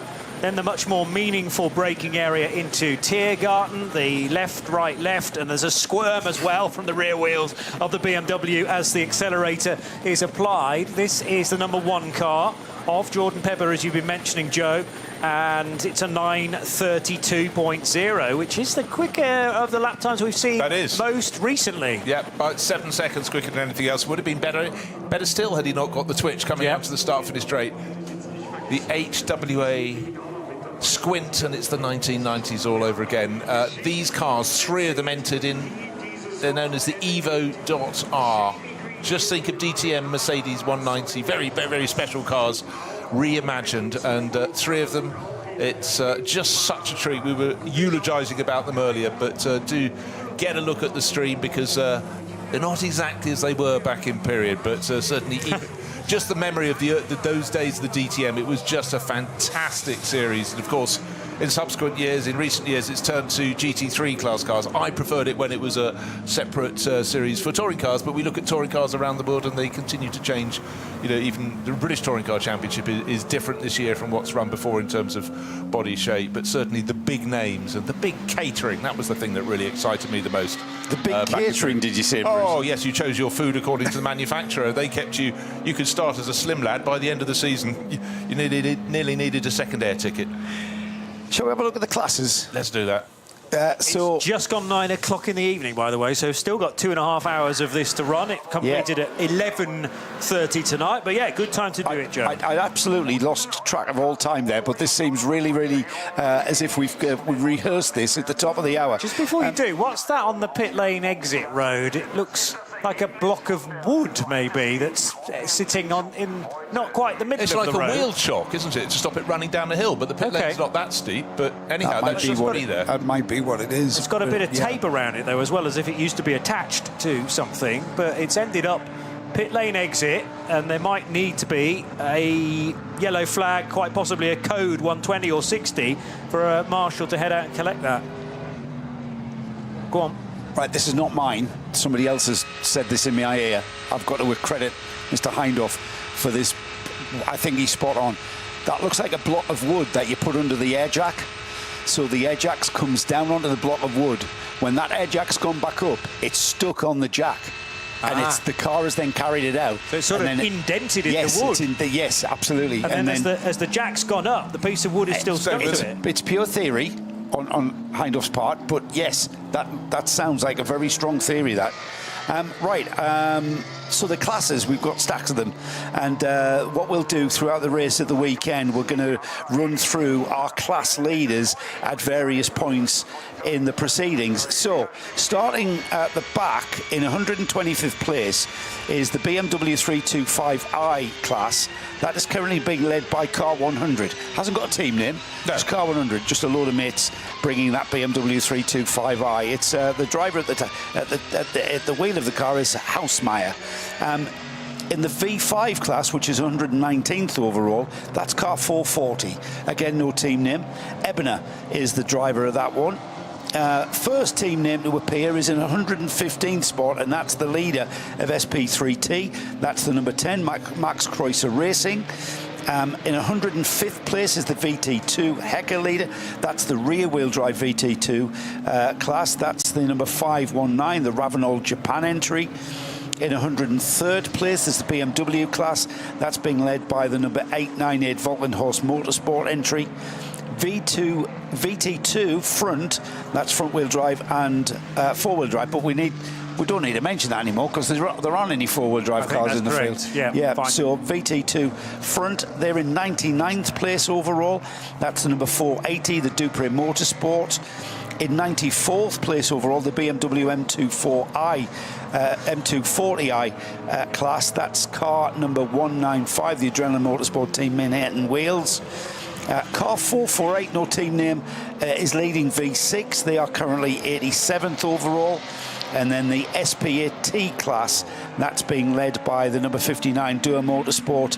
They're in 68th place overall. 65th overall is the SP7 leader. That's the Reiter Engineering number 91. And then the TCR class is being led by the number 830 Hyundai Motorsport entry. They are 58th overall. 52nd overall is the SP10 leader. That's the 888 numbered Hofer Racing by Bonk Motorsport car. And then Cup 3 is being led by the number 962 W&S Motorsport. They're in 50th place overall. Just behind them in 49th place overall is our SP4T class leader. That's the number 50 Max Kreuzer Racing. And then not far behind them is the SP Pro class leader. That's the number 992 Manthey car. They're in 47th. 43rd overall is the AT2 class leader. That's the number 632 Black Falcon Team Fanatec. And then in 31st place, the Cup 2, the Porsche team, the Porsche class, I should say, 777 numbered RPM Racing. They are leading that one. AT1 is being led by the number 75 Max Kreuzer Racing. They're in 27th overall. SPX class leader, the number 81 BMW M Motorsport. They're in 12th overall. And then, of course, the SP9 class, our overall leader, the number 80 Winwood Racing. They are the fastest, I should say, rather than leader. Right, what we're going to finally find is some times are really starting to come in. I was about to say, is there going to be a yellow? Is anyone going off? Because track is definitely drying out, and the fastest first sector of anyone has been banged in by Lucas Stoltz in the Winwood Racing Mercedes. We've seen people improving their times, but not relative to how they were at the start of the session. So it's still going to be not a lot of green out on the circuit. I'll just tell you, Joe, that, you know, that's only that Hatson back, by the way, where this 677 Asbest Racing BMW has spun and is now trying to find a safe location to do a quick U-turn, maybe a three-point turn, in order to get back into the race. But yes, to the all-wheel, the Dupre Motorsport Audi S3 Lim, or Limousine, is actually a Quattro. So that is an all-wheel drive car, the Dupre Motorsport car. Right. I remember that car. Nets. We've had a close look at that car. Last year. Yes, well-engineered piece of kit, that. And yeah. It's a kind of a privateer type of engineering-wise, isn't it? And they've kind of built that car around that. So that is how 677 ended up tagging the barrier, actually, with the nose of the BMW. 677, as I say, is an Asbest Racing entry. Asbest Racing are well known to fans of the 24-hour series as well. And 677 currently being driven by one of the Neuhausers. We have several of them in the race, and not necessarily from the same family either. Michael Neuhauser. Thank you. Sharing with Marco Grilli and Thomas Alpiger and Sebastian Tauber as well. 3 Swiss and a German. Really, really multinational race, this. Now, one thing I don't think has been mentioned, certainly not what I've been talking, is Intercontinental GT Challenge. What do you need to know? Of course, this is the series that runs across 5 major events. Starts the year in the middle of February, Maguire's Bathurst, 12 hours in Australia. This is the second round, Nürburgring 24 hours. You then go to the CrowdStrike 24 hours at Spa in Belgium, end of June. Suzuka 1000 km. Kilometres in Japan, and then Indianapolis 8 hours in October. But this is for manufacturers, okay? And in this event, we've got 26 cars registered for it, cars that have been entered for the majority of races in the series. We've got 13 Porsches, 6 Mercedes, 3 BMWs, 3 Fords, and 1 Ferrari that are here for points. 25 points for victory, no halfway points. It's what you've got at the end. So they can put them in the bank, go about their lives, go to Spa for the 24 hours. Remember last year, that was on consecutive weekends with this. It was a real ask, and a lot of the drivers, the weekend before were at Le Mans. So this year it's better space, trying to go for big manufacturer points in that. Drivers get good rest time, though. They Be do. fine. 3 consecutive weekends. Yeah, I mean... Did you do those events, Bruce? Yeah. Last You year. did. Yeah. Last year, you did, yeah. I'm not a day over 85. Pretty large segments in all, in fairness. The 16 car of Christopher Haase, which is the Audi from Scherer Sport PHX, about to complete the lap, as is Jordan Pepper as well. Actually, no, Haase's only halfway round. Looking out for the number 1 car of Jordan Pepper then, who last time through did a 9:32.0. He's potentially going to be quicker because of the purple sector time he set through sector 5. But I don't know, that is still full speed through Tiergarten and Hohenrhein. I wondered whether there might have been some sort of caution out, but it's all happened behind him at Arenberg. So he will complete the lap, and it's not far away. Still again in the 9:32s, but isn't able to better his time in this session. And of course will stay second based on the time set on a much drier track during qualifying 1. And remember, if you're in SP9 or SP Pro or SPX, actually this is all just practice. It won't determine your grid position for Saturday's race. Nice to be able to relax. In fact, it's so funny, just having had the footage of Christopher Haase. He's had more airtime in the Nürburgring this year than he has in many years, because he's had all those battles. So 2 fantastic battles in NLS with Max Verstappen, and some of their overtaking manoeuvres were just epic on each other. It was just the cleanest, most fantastic racing. The fact they got to do it in consecutive events really added to the mix. So Christopher, you know, he's, as we said earlier, he started his racing career in Dacias in a 1-make series, and then very quickly progressed. But you know, it's great to see him. How old is Christopher now? He's yes, well, he'll be getting towards 40 end of next year, so he's still a stripling at 38. I just still think of these drivers as just young drivers. You're barely out of their teen years. You've just brought me smack down to earth there, Bruce. Christopher Haase is almost 40. Then again, my firstborn is almost 40, so what am I doing? I'll get me caught. Don't drop that envelope from the royal family out of your pocket for your centenary. Yeah, absolutely. I'd be interested to hear what Kevin Estre thinks of the conditions currently, because it is very wet out there, he says, but it's crucially drivable. With no severe aquaplaning, says Kevin Estre. It was good to be driving on a wet track again, I have to say. It's been over a year since the last time I did it. So it's nice to know again where the track is wet, where it's wettest, and where there are big differences in grip from one corner to the next. I immediately felt confident in the team, done a good job fitting the right tyres with the right tyre pressures. That's the other thing, of course, that can be altered through the race, but you can't keep coming in when you want to, because a stint's going to be 8 laps around here. Once you've cleared the first stint and the formation laps, which, by the way, a formation lap around here takes 20 minutes, but then you're going to be doing 8 laps, 8 laps, 8 laps, and if something's not quite right, and you discover this on the first lap, you're going to be best part of an hour before the team can work on the car. And the thing is, Johnny, you're spot on. And in these conditions where you go out of the pits, you're on a set. You might be on dry tyres and it starts to rain. You might be on wet tyres and it gets drier. Like a conventional track, which is like 3 to 5 miles around, you just come back into the pits. and change your tyres again. You can't do that here. You've got 25 kilometres of track to get around. I mixed miles and kilometres there in the same sentence. You got away with it. You know what I mean? But yeah, it's a recalibration, and you are going to find drivers that are going to be tippy-toeing around on the wrong tyres with the wrong conditions for what they are optimised for, and it's going to be a race where the winners are going to be the team of drivers and the teams that can adjust and are flexible enough and agile enough to be able to go with the flow of what they're presented with. Yeah, and I mean, constant question won't be tyre pressures and stuff. It'll be what weather's coming, how soon is it coming? Have I got another lap, or is it worth me coming in now, making a tyre change? You know, and with wet tyres, if the wet tyres are pressured in a certain way, if it starts getting dry or drier and starts getting dry, and in the daytime we've literally had hailstones followed by quite warm sunshine. And if that happens, the tyre pressures are pressured wrong, those wets can disappear in a matter of a few corners. Yeah, good point. Very good point. So I'd already drawn some attention to Christopher Haas's lap time. That was about 4 minutes into it, but we're now about to see whether he can whip a bit more time off the 9:55. The 16 car has already done.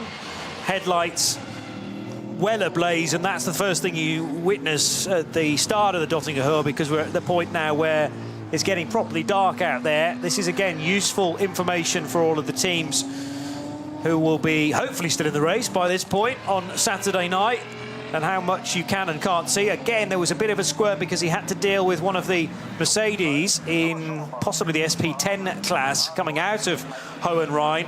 Across the line will go Christopher Haas then. And here it's a 9:52.909 with a couple of absolute best sector times through there. 9:52.909 was an improvement, I think, by about 3 seconds in car 16. Yeah, not even sure it was that much. Okay. But I tell you what, that is 20 seconds slower than the lap that Jordan Pepper did. He did that one lap in the number one BMW, which clearly was astonishing. We saw him a little twitch coming onto the start-finish straight. He then went round the back and then into the pit. So Jordan, the South African racer, who's done a lot of his racing over in Europe and in Germany, has handed over the car now to Sheldon van der Linde. That's the Rover Racing number one BMW. But that was a super, super impressive lap. But let's just reiterate, in this session for the top class cars in SP9, this is a practice session. But the top handful of classes, it's still a practice session. Their top qualifying will come in 3 sessions on Friday. But for the majority of runners in the classes further down the pecking order, this is their qualifying. This is their chance to set the grid. So they'll be frustrated by the changing conditions. If you got a good lap in early on, you're laughing big time.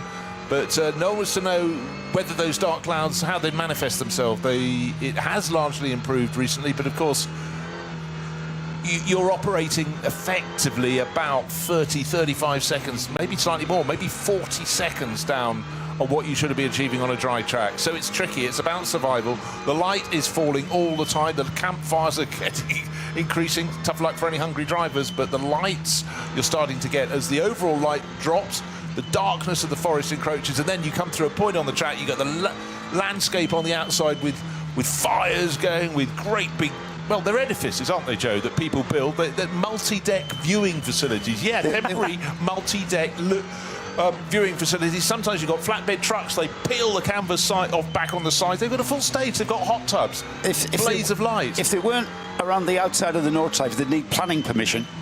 Yes. Some of the structures are feats of engineering. Talking about the darkness, and I'll probably reiterate this story during the race. During those dark COVID months, we had quite an iRacing league going on with quite some notable names part of our iRacing league, and we did the Nürburgring 24 hours on iRacing. We had Adam Christodoulou in our car, and during my stint, I could not see anything. My old eyes, adjusting to the light and the headlights. So I said to Adam, how realistic is this then? Real life must be a lot better than this. And he actually said, oh, it's much worse than this. Yeah. I was like, what? I can imagine. Are you boys crazy? muscle memory. It's like, and yes, and you know the way you drive a racetrack where you optimise every braking point into the corner, every apex, every exit speed, optimised, you know what's coming. That's how Adam drives the Nordschleife. That's how these drivers are driving the Nordschleife in this top class. They are absolutely optimised. Even in these conditions where it's a relative voyage of discovery, finding grip, going on the brakes at the last point and finding the grip, they are driving these cars as fast as they possibly can in whatever the prevailing conditions are. It's quite phenomenal to see. It is, and it's quite interesting. At the moment, we're riding on board with the VW Golf, so a very different performance potential to the SP9 class cars, but again, it is being driven to the maximum of what that car can do. The revs are totally different. The stage is still the same. Just want to go back to that period of iRacing. John Hindhoff and I did quite a lot of the digital NLS series, and it was so good, the graphics on that. Within a few moments, I forgot it wasn't real. But where it was fantastic was the fact you'd have an incident, and you could ask the director to show it to you from multiple angles, because mysteriously in the digital world he could have a helicopter above the car at every point on the circuit. You could see every accident from forward, backwards, sideways. So it was really good. But the point I want to make about that is the fact that an awful lot of the drivers, to keep themselves in, didn't know how long they'd be out of racing during COVID, and BMW in particular put their entire media team on it as well. So they were going, we're keeping you on the money for when we go back racing. A lot of engineers came across, and everybody had their eyes just opened enormously. You already had a toe in that pond, or maybe a lower leg. But honestly, we had up to your shoulders. I think about people like Bobby Thompson, Daniel Rothbottom, Adam Morgan, loads of touring car drivers, loads of engineers who went all. We raced 3 nights a week.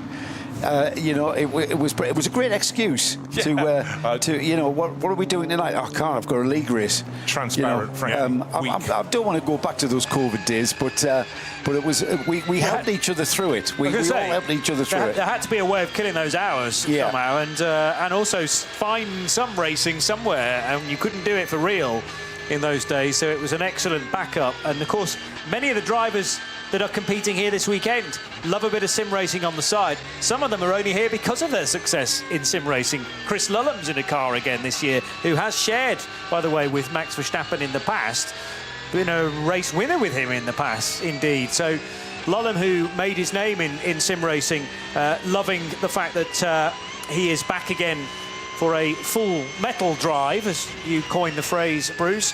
Just caught sight, by the way, of Lance David Arnold, who's now in one of the HWA Evo Rs. That's the number 61, the black car, and he has just snaked his way through Tiergarten and Hohenrhein to go back onto the main straight and potentially another full lap.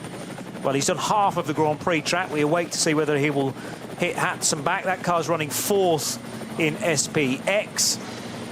And still we go on with the potential for the odd sector here and there to be improving, but nobody's going to get anywhere near to an 8:14.9, I'm going to suggest, probably for the rest of the night.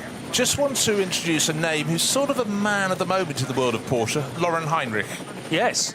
He did 4 years with the Williams eSports team. 2017 to 2020, so first year of COVID he was still in there, but it was the fact they discovered other people who did iRacing and put them onto, Formula One teams were employing them, putting them on their sims, because they already had an understanding of how a sim would work, of course, because that was their background. But then it was suddenly a springboard for an awful lot of people to come through. But to me, Lauren Heinrich was a name I was only really, he'd done Formula 4 up to that point, or whatever, a bit of toe in, a bit of Porsche stuff, not at the top level.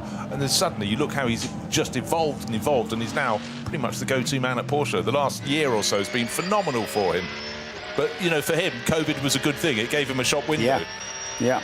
Chan Guven as well, I'm told by John Hindhoff, of course. Chan Guven is now regular in the World Endurance Championship, but driving here this weekend for Manthey in their Grello car, the 911, joining Kevin Estre, Thomas Preining and Matty Campbell. Speaking of that car, it's turning right now and heading towards the latter portion of the lap. So Flanscott not that far away for the 911 car. Yeah, Chan Guven had already been racing, though, in Porsches. I mean, he'd done a bit more, tarmac racing than Lauren Heinrich had, but then COVID came, and again, he transferred across. But, Chan Guven had done a lot of Porsche racing. beforehand. In fact, I saw him out at Sakir in Bahrain win the FIA GT Nations Cup for Turkey with Sally Yoluch. Yeah. What year was that? 2019? 2018. I apologise. So Chan and Sally have driven together in cars? Yeah. Yeah, okay. But that was the first time I'd seen Chan, and I thought, whoa, he's quick. Yeah. I don't know, maybe he'll make a mistake. He did not make a mistake. I forgot to mention one of the major names of the driver that we know, of course, that was part of our COVID league, was James Lippman, who's watching at home and watching intently. I haven't seen him behind the wheel of a car for some time, so come on, James, get your finger out. We need to see you back behind the wheel. Barcelona 24 hours, maybe? Got a few months to sort something for that. I don't know if he's moved to Barcelona. I don't think he's moved. He actually was going to move to Barcelona. I'm not sure he has. James Lippman, that wasn't my reason for saying the Barcelona 24 hours. I just thought end of September. Makes sense. He was always wanting to pick out a great deal and get himself into a car, wasn't he? As I was going through the 350 driver corrections on today's thing, I just expected to be writing JM Lippman. It's something, you know. Yeah, there must be a Cayman out there with his name on it. Yeah, at the last minute. Yeah. There's still time yet. Kelvin van der Linde's now been put into the #1 Rover Racing BMW, and this car is still second fastest after Raffaele Marciello's time much earlier on in the day. So it has done an 8:18.0. We're closer though to the 9 minutes 30 or so, but that was the time done by Jordan Pepper, and when you compare that relatively to a lot of the other times being done right now, that was a barnstorming lap in the current conditions, so it should not be overlooked. We've recently had a 9:36 from the 44 Falcon Motorsport Probably still car. Klaus Bachler, I'd think, in that one. Let's have a little It was probably a Bachler tie. Oh, it's Morris Shoring on board at the moment. Yeah. Maybe it was Morris, actually. I don't know. He must have only just been out, but Bachler has been consistently on it since the conditions began to improve a tiny, tiny bit. Yeah, I think that 9:36 has been there for a little while, actually, but you're right that Morris Shoring has now taken the car over. Morris, a winner of the 24 Hours of Le Mans in his category. So, again, looking for a very successful weekend, coming out of the camp where there are two Porsches but on very different tyres and some excellent liveries as well, particularly for the Dunlop car, the Dunlop Motorsport car that all the press pics of that came out at the start of the year, sadly for an NLS race that then couldn't take place because of weather conditions. But we're excited to see how it gets on, although Dorian Boccolacci has already been in the barrier in that car today in this session in number 17. Alessio Picariello's been out in it since, so that rather suggests that there's nothing crucial that is broken on that car, but they may still be working on it. It sits in the pit lane. Right, we're very nearly at the one, nearly just 2 hours to go in this. I just want to apologise. My maths is normally fairly good. I was saying it's about a 40-second deficit from the best times to the worst. Absolute arrant nonsense. Best time in this session, 9 minutes 32. Best time in this morning's session was 8 minutes 14. So let's call that, between friends, an awful lot of time, or 1 minute 16 seconds. So we are nowhere near improving. The light has actually sort of freshened up a bit, but it's about to flop into darkness. Track conditions improving in part, but still super, super tricky. And for the teams, it's rotate the drivers through and try and keep it on the island. Johnny just moved back from the screen, a move around the outside at the end of the Dottinger. Which was closing, though. Which was closing, yes. The door was closing for Kelvin van der Linde. He committed to the outside line coming out of Antonius Bucher. And the problem was there were two slower cars that he needed to get by there. One on his left and then one immediately in front of him. So that's another thing. You know, one or two drivers may have been away from the Nordschleife for a few months, possibly even 12 months. And these sessions do provide the opportunity to be back in traffic, to have to make those split-second decisions again. Kelvin van der Linde, a 9:28.223. So he is even quicker, therefore, than that time offered by Jordan Pepper. And that'll be the quickest time we've had this evening, I reckon, 9:28.2 for Kelvin van der Linde. But compare the 8:18s that we had a slew of and the 8:14.9 in qualifying one. So we're still a minute and a quarter away from that. But yeah, again, signs that this track is getting more grippy all the time. And Thomas Preining reaching the end of Hatzenbach, now back in the 911, the Grello car. He's purple through the first two sectors, Bruce. Yep. He's picked himself already about a 1.5 second advantage just through those first 2 sectors. Now definitely a dry line as he goes to Flugplatz. Will it still be a dry line when he works his way through towards Schwedenkreuz, towards Arenberg, to Foxruhe? He doesn't know. He's finding out as he goes, but suddenly things just start. Oh, and he's gone fastest in Sector 3 as well. So we might be looking at a lap down as low as getting towards 9 minutes 25. But if he keeps on at this pace, this much advancement relative to all the quick times that we've seen so far, as rain is in the air as he gets to Arenberg. But it may be light rain, but if he carries on at this pace, there is still a dry line, but definite flecks of spray on his windscreen. Actually, that's rain. There's nobody in front of him, not for some distance, but certainly a fantastic lap from Thomas Preining. Welcome on board, Mr. Snowden.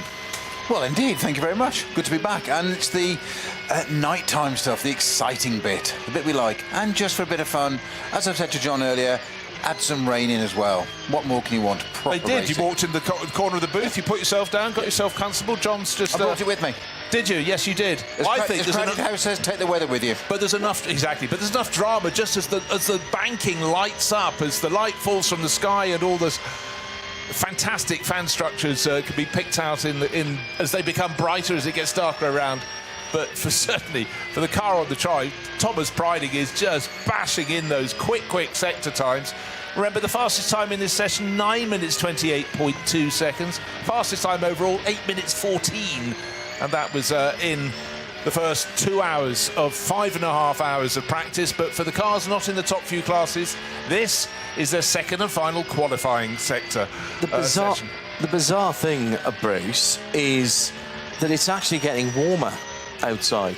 And the reason it's looking a little bit lighter is because the cloud is actually lifting a little bit here on the front straight, here on the Grand Prix circuit, and the weather is blowing through. That wind that Johnny was talking about, he was spot on, by the way. It has changed direction, but looking to where the weather comes from, which is roughly southwest, so down towards the first corner from where we are, it's much brighter in the sky. Look the other way, it looks like Armageddon is about to arrive. Looks like something from Independence Day. Not again. Yes, well, there is a bit of that at the moment. And I think we are going to get more teams wanting to do some laps tonight and get drivers who haven't had... I said earlier on today that there's a lot of drivers who have not done the Nürburgring 24. There was one opportunity this year to get some twilight darkness running in, and we couldn't make that happen because of the red flag, the stoppage, and the tragic circumstances on that first Saturday, the Saturday of the first of the two qualifying events. So there are people who need to get out and find their way in the darkness. This place is very dark. It really is, but it's going to become... I think it's going to be busy the whole way to the end for that very reason, because people want to get a nighttime lap. They also want to get a wet nighttime lap. How does the spray hang?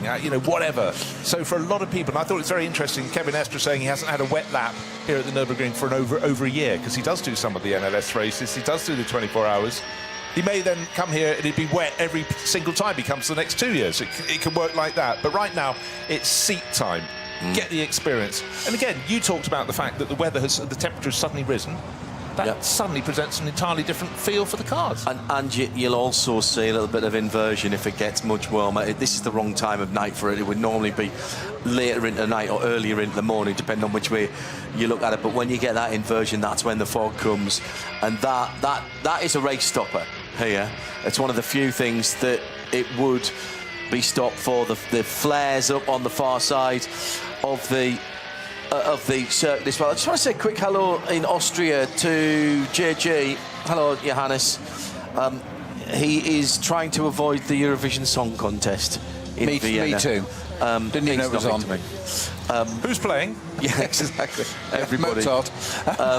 Well, that's what we're up against at the moment. So Nick Damon, we know, will not be tuned into us right now, but everybody else, I'm sure, who is a motorsport fan is. I was going to pick up on a point you just made there, John, about how different this place is on so many levels, and they're just layer after layer level. We can keep bringing things out, but all of them are qualified.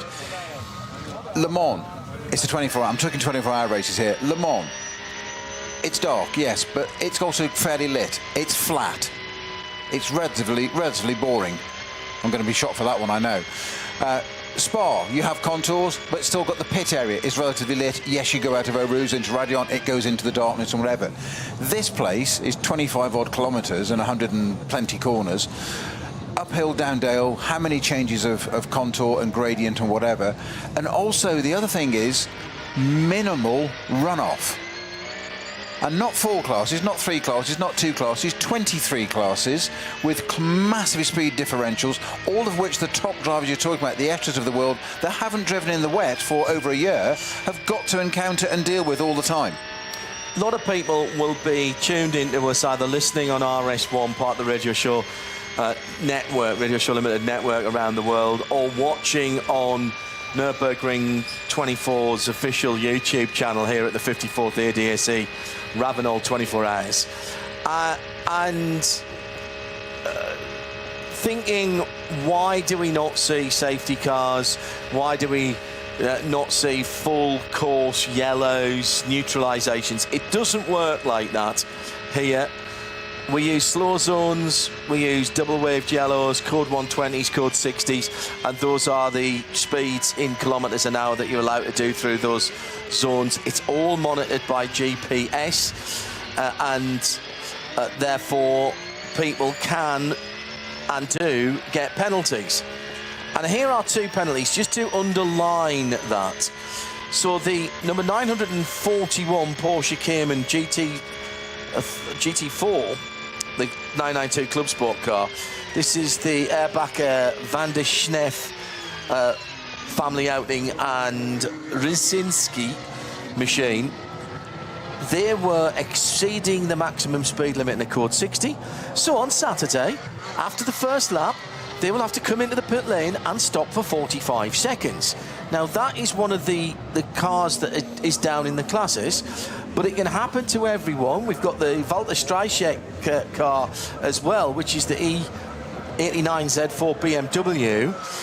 They were going even faster, and so they'll have to come in at the end of the first lap for 45 seconds after the first lap. And there was even some, I remember, I think the number 75 from memory got pinged in the first session as well. Bruce, it almost has to be self-policing here because of the nature of this track. I've said it before, I'll say it again for people who just join us. This is about putting the responsibility back with the drivers and say, don't try to squeeze half a second here, 5 miles an hour, 10 kilometres an hour, whatever, because we will catch you and the penalties will be punitive. They have to be, and there isn't a race in the world where it's more, I think your phrase is bang on, self-policing than this. And I think also the fact that a vast number of the drivers in this spend their time doing NLS races, it's the same gig. There might be 4-hour races, they might be slightly longer. They have to do it because you never go out on the car with fewer than 100 rivals. There may be 120, 130 people out there. Just want to highlight one little thing. I said Thomas Preining was whacking up the pace. He's just put in the fastest time of this session until it's just been beaten moments later. He did it at 9 minutes 25. Second lap, the 911 Manthey Porsche. And Kelvin van Linde, Rover Racing BMW, 9 minutes 19. I thought we'd get down to 9 minutes 20. We've gone beneath it. So that number 1 Rover Racing BMW, last year's winning car, won the 3rd win for Kelvin van der Linde. He has his finger on the pulse. But this session is far more than about just quick times. As we were saying, John, other than the very top classes, for everyone else, this is their second qualifying session. But the primary job isn't qualifying. The primary job is getting all the drivers through the sequence of dry-ish in the day, damp in the day, hail, whatever, and then moving into darkness and having the same sort of combinations. You're listening and watching us live from the Nürburgring Nordschleife. It is the 54th running of the ADAC RAVENOL 24 hours of the Nürburgring. Peter Snowden, Bruce Jones and me, John Hindhaugh, in the Global Broadcast Centre. At RSL_studio, use the hashtag RSLN24. Hello to our colleague Sarah Esser, who's tuned in. Not sure what part of the world Sarah is in at the moment. She's somewhat peripatetic in her broadcasting and tends to be all over the place. So Sarah, thank you for joining us. We'll see you soon and hear your voice on the airwaves of Radio Show Limited. We've got a very busy time running up to Le Mans, as you might imagine. It was first round of the World Endurance Championship last weekend. Second, thank you, Bruce. With the Churchillian hand signal there rather than the Steve McQueen one, which is the British Archer. Thank goodness it wasn't the first round. Yes, indeed. That looked like a Eurocopter just dropping in there. Not sure why that was coming in. I think that was at the medical heliport down at the... No, it can't have been. We'd have seen that as it dropped in. Next weekend, we've got Spa Classic. So we're looking forward to going back up to Spa. I just seem to be shuttling between Germany and Belgium at the moment. There are worse things to do. Wherever you are in the world, let us know where you're watching and listening. Is this your first Nürburgring 24 hours, as many of the drivers are, rather than ominous-looking sky, as a few people have mentioned. Hello to Florida calling. Sorry, I do feel like the Eurovision song. Let's have the vote from the Florida jury. Blur Fiend, you finished work for the day? Yes, you have. Out of the Porsche dealership. Maybe not quite, actually, from the look of that picture, but thank you for joining us, Blur. And Dan Vitali says, is it a natural reaction to crave German beer and food while watching the Nürburgring 20? Yes. Absolutely. Yes. Weiss beer. May I suggest Weiss beer, white beer, wheat beer, and a variety of Wurst, sausages, large and small. Bit of speck. And, you know, it's bread. It's about educating yourself. And you've got the Spa 24 hours, and it's not as though there aren't good Belgian beers to get your teeth around. Indeed. So, indeed. Yeah, get those fruit beers out. And, yes, good idea. Live with us. Yeah. Theme your food over the weekend. Ian Bowden says, do you think we'll get a full night's running this year? Do you know what? That's about as easy a question to answer, Ian, as who's going to win the race. Peter Stone's just literally licked his finger and put it up in the air the booth. That's got nothing to do with answering the question. He just does that from once in a while. We've got used to it. I'm going to window licking shortly. I honestly have no clue, because every weather forecast that I've looked at, and even as we're getting close to the race, it seems to change every time. The locals that I've spoken to who know these things, there's a couple of people here that we see every year who work on security on the car parks, etc. And I've said, die Wochenende, Sonne scheint. Just shake of the head. Mixed, I think, is the answer. One of the stall holders in the old paddock, which was yes. the 70s, going and looking at metal signs, trying not to buy any books and all of that. Did you buy a book? No, I had some He's done very well this week so far. A man of stall. He was telling some American visitors, he said, they're asking about the weather. He goes, well, what you have here is you have a quarter sunshine, a quarter rain, a quarter fog, and a quarter snow. Yeah. That's it. So he's got his finger on the pulse. Yeah, but that's fine, but it's all in the same hour. Yes, exactly. Yeah. Therein lies the problem. My current forecast that on the app I'm using, which makes it probably entirely inaccurate, is that for Saturday race start, we are looking at approximately 50% precipitation, increasing towards 60 to 70 around about midnight, and then moving into Sunday. That's the key. The temperature is the key here. Is the temperature is looking at 2 to 4 overnight on Saturday night is the worst I've seen. 6 to 8 is the best. 11 degrees at start. Right. Dropping down to 7 around midnight. Right. Going into Sunday, stand by. Sunday morning, we're looking at the low of 3 degrees at between 2 and 5. Well, that's missed. Yeah, Yeah. And that's your jeopardy, isn't it? The fog. And if there's rain as well, that's going to fall as sleet or snow, as we've seen. We lost the first round of the NLS. By the way, I'm not doom-mongering here at all. The Porsche GT3 Cup Team Fanatec car getting its alternative fuel. That is the only one that fuels through something, those cars are the only cars that fuel through something that resembles a racing fuel rig. Everything else is coming from a pistol grip pump in the pit lane, which you share with your pit mates and the next door pit. 5 or 6 cars in all of the pit boxes this year, apart from one. There's 4 cars, the 2 Winward cars, the Dupre car, and there's a BMW in there as well. So they're the only ones who've got a 4. Everybody else is 5 or 6. It's been a long time since I've seen 6, but we have got a lot of cars this year. We have a lot of messages to look out. 2 minutes ago, not even that. Heavy rain, the far side of the lap, from P86 to P101. Now, bear in mind, there are ostensibly 172 turns around the circuit, thereabouts. So you're really talking about the area, nothing serious, just around Exmüller, Bergwerk, nothing much, nothing to write home about. Schwedenkreuz to Adenauer Forst as well, so in the early part of that lap.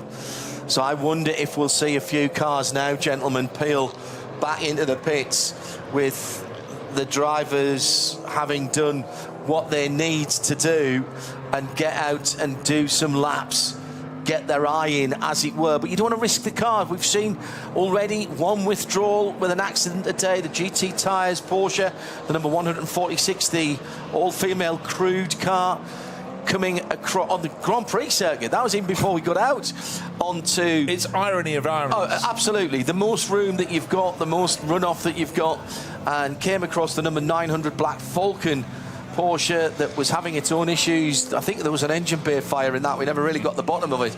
And absolutely nailed it. The driver from the Black Falcon car, rather wandering around by his car, which was very worrying, and had a GoPro mount and camera on his helmet, which is strictly forbidden.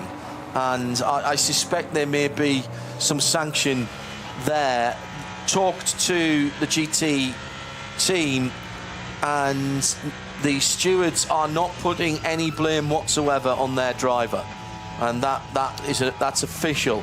But their car is out, and the number 900 car, Rennie de Boer, thank you, Rennie, for delving into this, speaking to the team manager. They have sought permission and been granted permission to replace that car. Effectively, that will be a different car, a new chassis to that car. In fact, have we seen that car out, the number 900 car?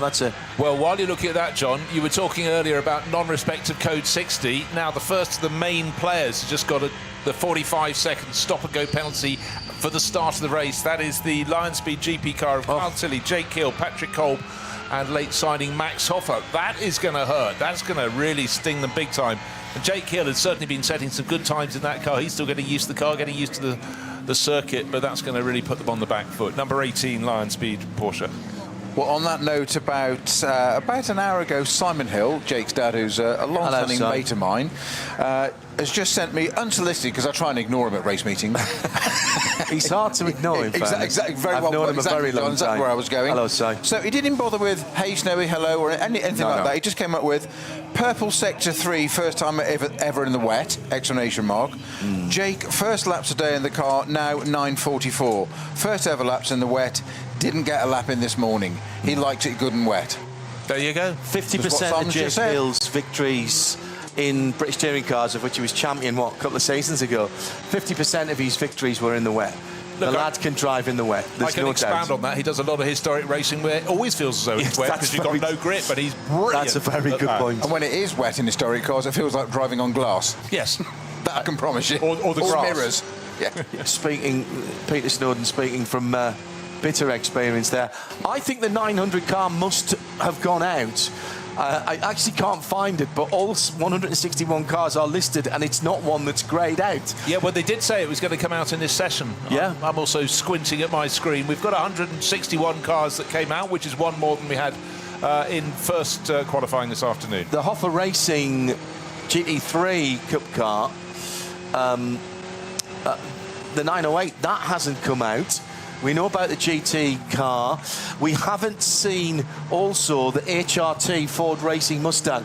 That car, in the hands of Chris Meese earlier on today, did an 856, and then certain parts of the fluids became external when they should have been internal. Liberated, right. So they've gone back down. They're actually just based at Moispath. So they're doing an engine swap on that car even as we speak. They must have found something else they don't like on that car, because I thought that car would have been back by now. Yeah, well, of course, if they're running in the SP9 class, their main business is tomorrow for the 3 qualifying sessions. Right, I found number 900. Well done. It's halfway down the list. It's in 85th position out of 161 runners. And Benja Hites, the driver from Santiago in Chile, is at the wheel of that Black Falcon Cup 2 class car. It's 10th in class, picking up the pace. But like a lot of people, having lost track time, even more so for them than anyone else, they've just got to go and get the drivers running through the cycle. Yeah, they are 27 seconds slower than they were this morning, which actually is not bad. Is very good indeed, or this afternoon, should I say, in the first session. It is still the times from earlier today that are holding sway, but we are beginning to get down into the low 9 minutes. The Rover Racing number 1 car, the BMW, Augusto Farfus now behind the wheel. That's done a 9:19, and there's a couple of other lowish 9 minutes. I saw a 9:25 recently. That was the Grello car. Not sure whether that was Matt Campbell's time in that 9:25, but for a moment it looked like the weather was getting better, and then of course it isn't, because that's the Nürburgring Nordschleife. Yeah, but what the drivers, you know, you might be standing around for 15 minutes waiting to be the next person into the car, because of course the lap time at the moment, a good lap time, anything good is under 10 minutes, but for the lower class cars, a good lap is under 15 minutes, so you're waiting to be the next one in. You don't know what the conditions are going to be. There might suddenly be a flurry. We just had that one on the start straight, 10 minutes ago, 15 minutes ago as you came in. That has now cleared. So it's a moving stage, but it's about cycling the drivers through. Fastest lap in session is still 9 minutes 19.884 seconds to be precise, but the driver who set that, Kelvin van der Linde, 3-time winner of this event, he's out. Augusto Farfus is in the car, cycling as they go. We've got, an hour and 40 minutes remaining. Yeah, I mean, I think John nailed it earlier on at the very beginning of our show with this first practice session this afternoon, when he just said changeable for the weather. It's going to be, and that is literally, it's changeable by the hour, by the minute. We've discussed that already. If we were weathermen, the whole point of this is it's data collection. For the drivers. Those that don't need to, it doesn't matter. It's still data collection. It's different conditions, different drivers. It's track, it's ambient, it's night, it's raining, it's traffic, and don't forget traffic. It's our colleague Joe Bradley often refers to sports car racing as a high-speed game of chess, and it's a great description because it moves, and just when you think you've got an advantage or understand something, it's a movable feast. And those cars that are driving at a certain pace, and you see them so many times, you think you think there's 4 of them in the race because you lap them so frequently, such as the speed differential, they will suddenly find they've got a different disadvantage, or maybe they've got an advantage, so suddenly they want to do different things, and you've got to work out when you come up behind them where they're going to brake and where they're going to turn in, because they've got as much right to be on the track as anybody else, and it is the faster car's responsibility to get around the slower car always. It's just like the road. If you're running somebody from behind, it's your fault. So you have to allow for that, and it's making those split-second decisions at night, in the rain, on the Nordschleife. Oh, God, I do miss it. You can tell, mate. It's funny, Joe was saying he never wants to get there. He didn't say never again, but he was saying very happy in the commentary box. But also the point, in an event like this, you've still got drivers coming in who haven't a lot of experience. They might have done NLS racing, they might not have done it in dark. So you've got to assess. You go, OK, that's a Cup 3 Porsche Cayman. That should be this sort of pace, but within that class you could have a splay, particularly in the wet, of 20 seconds in terms of lap pace. Bruce, and don't forget, it's relatively recently that the qualifying weekend has included a later race start. Absolutely. So that anybody could get a bit of darkness running. So quite often people would have come here, and still do, particularly this year. It's a bit more old school this year because of the fact we weren't able to finish that race. It is... You know, these are the first laps that people will have done in the dark. And it is, like I said, it's properly dark. This isn't Daytona dark. It's not even Dubai dark, which is pretty dark. It's not even Sebring dark, which is pretty dark on the far side. This is something else. It's like the old Le Mans here, where somebody brilliantly, before the chicanes were put in, so before 1991 was the chicanes? Le Mans, Within a year or so. 1990. Yes. 89, sorry, 89. 1990. 89 was the last year without them. Really? Has that clarified it? Yeah, 89. Yeah, okay. Yeah. Somebody once described to me in that, so 89 was my first year working at Le Mans, and so somebody said it was so dark, it was like being thrown down a mine shaft pointing a torch downwards. That was what the Mulsanne was like, and that's what it's like here. And the big thing we say all the time, John, is we talk about this, you know, the ring permit you mentioned earlier, that you have to get through this and you qualify. So the drivers aren't just allowed to go out there. You've got to earn this and do that, even the top drivers. But we focus on the top drivers dealing with the slower traffic. What we don't focus on enough is the slower traffic having to deal with the top drivers coming through. Because, trust me, those guys that are out there, they are as dedicated to what they want to do and winning their class as much as they can against teammates and where it's their peer group. And they will be as busy as a busy thing on Sponsor the Busy Week, out there at night in the rain, looking out for, keeping out of other people's way. Yeah. But, as I mentioned him earlier in the show, John, the great Jerry Marshall, the UK motorsport legend, he said of drivers, when you're learning to race, when you're a novice, relatively, when you're new to this, yes? He said, if you're not up to speed yet, he said, stay where you are. Do not move. Correct. Do not be kind. He said, it is not after you, Claude. He said, no. We will get round you. And he said, cars moving to get out of your way because they see you coming up behind fast is the worst possible thing you want as a quick driver. OK, can I just pose one element? You're a driver, let's say you're in the slowest car in the field. Which is the Dacia, probably. Which is, I wasn't going to go there. No. But, so you could be, let's be kind, 30 seconds a lap slower, more. And some. Anyway. OK. But at one point, you're going on your own, in the dark. Yeah. You need to cross. You're going to be on your racing line. You have to cross from the right-hand side of the track to the left. The faster driver's coming through. What you have to be clear to those drivers, they have to just stay where they are, as you pointed out. Because if they suddenly go, I need to go to the right, then the direction the car wants to go is the other way, and you're going to spin. Yeah. So the faster driver has to understand what scope they have to put their car where. And interestingly, and I think Snowy, I hope you'll bear me out on this. Actually, in the dark, it's not as bad as in the daytime because you've got at least the headlights to warn you. It's difficult to say how far it is in some of the smaller cars, and the closing speeds are quicker. But at least you've got some idea of that somebody's coming.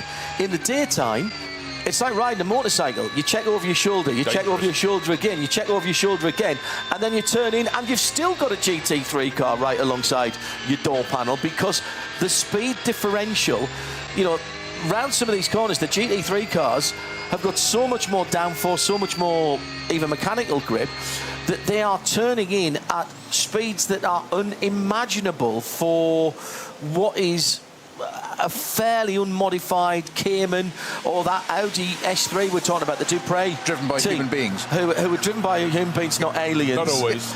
And they are mildly modified road cars, some of those cars out there. And don't forget also, compared to the days when I was doing this, which was obviously eons ago, the visibility has changed as well because you sit lower, further back in the car. You have different seats now, hands device seats that protect you.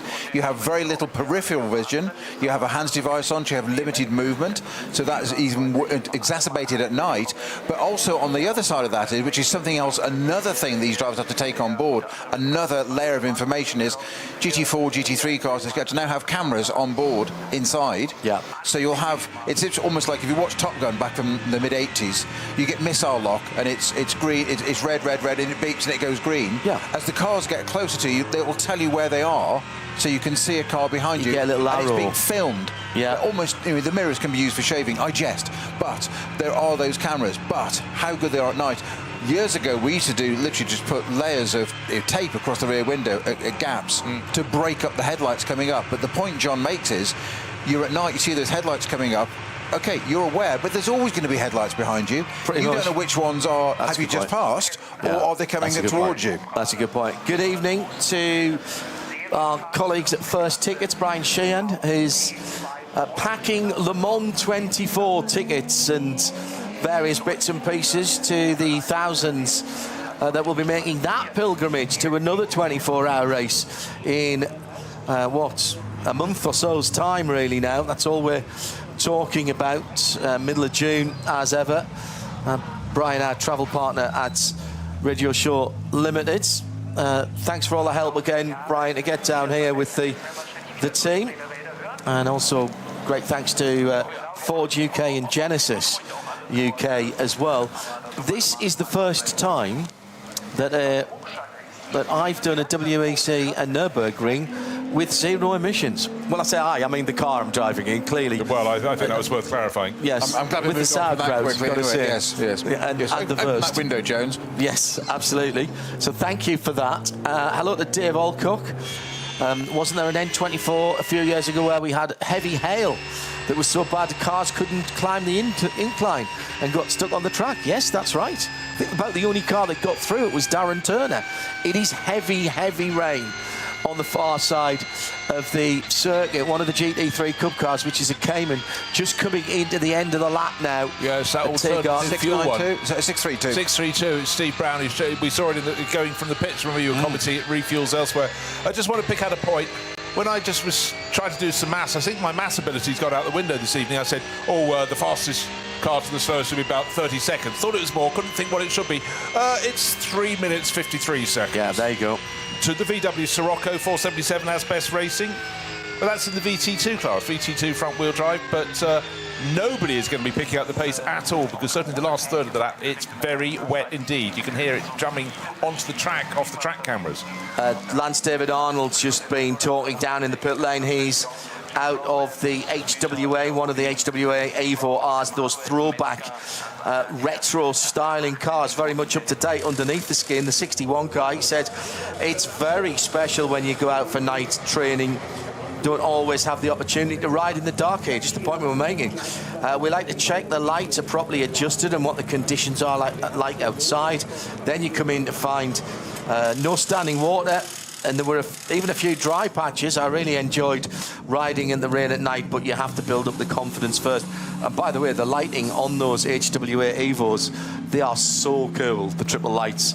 In the front, the Dacia's in the pit lane, getting a new set of tyres. The Durr Motorsport number 69 McLaren. They've got 2 McLarens here, 2 different McLarens.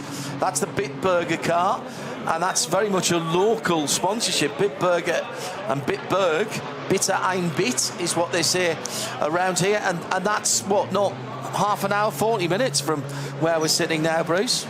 And a third of their annual consumption is going to be around the edge of the circuit this weekend. Did you know that? Probably, yes. Mostly a Hatzenbach, I suspect. But it's funny how certain sponsors stick in your mind, don't they? That car, Bitter ein Bit. I mean, that's from Schumacher, 1980s. Benetton. That's what I always said, mid-90s. For me, that's okay, but I was aware of it even before then, because I'm so old. Because you're much older than me now. Yes, indeed. But only by a few months. I tried, but I can't carry that one off, and it's not fair to you, Bruce. No, indeed. Anyhow, it works. We remembered it. Shaken Vac, do you remember that? Yes. Simon Tibbett, hello Simon, thank you for dropping us a line at RSL_studio using the hashtag RSLN24. He says, this is the place where you have to have that respect. It absolutely is required. If you are that slow car and a faster car knows you're online, they will adjust. Absolutely. Use your indicators as well. You indicate the way that you're going, not where you want the car to go. So if you are going to move over to the left, you indicate left. Well, and move to the left. Indicate your intention. Indicate your intention, absolutely. Don't try and show someone the way to go. Well, thank goodness no one's entered in a Ford Edsel, because that disaster for Ford in the 1950s, because if you indicated the left, the right-hand indicator came on and vice versa. It was sort of pointing across the car. Just imagine how confusing that would be. Anyhow, we move on. Can you imagine if they'd had... Which of the Vauxhalls were it when they changed the indicator mechanism? It was a Vectra. And instead of just clicking up to go right and down to go left, and then putting it back in the middle to stop it, you clicked up to indicate right, and then to stop it, you had to click up again. But of course, nobody knew that, so you pulled it down. How do I cancel? Oh, now I'm indicating left. No, hang on, no, now I'm indicating. And for such a long time when they first came out, you were following the road with people's indicators going from one side. They must have been sponsored by warranty claims and insurance companies. Another of those. Reinvent the wheel. Yeah, another idea that was never copied. Yeah, right, really heavy rain in the pit lane now. It's suddenly, in the last 2 or 3 minutes, it approached this part of the track. Again, it's one of the 2 highest points on the circuit. The other being, the highest point is Her Acht. And in fact, we had some fantastic shots, John and Snowy, before you came into the booth. The higher points on the circuit with the clouds hanging below the trees that were below those points of the circuit. Yeah. So when it comes tomorrow, some of the lower parts of the circuit have an awful lot of missed their way. In the pit lane, the Mühlner Motorsports H&R sponsored number 123 Porsche. That is a GT3 R992 Evo 26, so that's a brand new car. That's the Martin Rum, Ben Benagel and Alex Brundle car. Alex added to that car, I mean, like 24 hours ago or something. It was just before we left home, and I left home on this week, Wednesday afternoon. Okay. Yeah. Yeah, no, it came in and then they didn't release an updated list until the last 24 hours. Alex was going to do the pit walk with me for Midweek Motorsport on Wednesday, and quite late he said, I can't do that, and now we know why, so I'm not holding it against you, Alex. I have to say that Alex, a class winner here for Aston Martin with Jamie Chadwick and Peter Kate. Alex has done a lot of races here because he's done one with Martin in the past, if not more. But, you know, for him, this is the big stage. This is SP9, and it was a car that, you know, it's interesting that you get a car so late on that's running in the top class, only 2 drivers down. But, you know, when people look at those gaps, they go, right, what can we do to make it happen? And because also Alex has raced quite a lot with Mühlner Motorsport over the years in other categories. You know, he's an obvious fit. You want someone you know, you trust. And right now, who'd be going, why did I jump at it? Look at the rain. It's torrential. Matt Campbell's Manthey 911 is the engine that you can hear behind us at the moment, and he's heading up towards the top of the hill at, where is that? I thought he was going up towards the Schwedenkreuz area, but I'm not entirely sure now. If he turns right in a moment or two into the Vauxhall, I was right. If not, I've got no clue where he is. I think so you're dark. right. No, Schwedenkreuz. Yeah. Really? Yep. Wow. Yeah, but it feels like it because it's one of the few points on the circuit with no tents, no campsites around there. Lovely little twitch there. That was in a straight line. You heard the engine rev up there for Matt Campbell, the flat 6, 4.nearly 2 litre. Listen how low the revs are. He's using the torque there. The TC's turned right up, probably at this point, as is the ABS, as much as those drivers like to do it. But listen how low the revs are. Well, that's how long it's taken him to get to the top of the Foxhole. And listen to the That's why I wasn't recognising it, because he was going so slowly.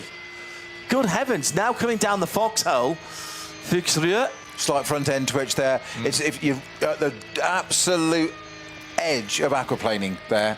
Right, we said that a lot of teams need to rotate their drivers through all of this. I think for a moment they might just back them off a little bit, because this is potential disaster. I'm on the radio now saying, come in. Get back to the pits and come in. That's exactly what he's doing, but he's trying to do it really carefully. But he's on wet. He's obviously on wet tyres. The rain is bouncing off the track now. It's you know, when did it start raining up here? Not even 10 minutes ago. So your biggest danger now is standing water all of a sudden. Correct. And he's going slowly, so he's not getting the benefit of any downforce. This is pure mechanical grip. This is relying.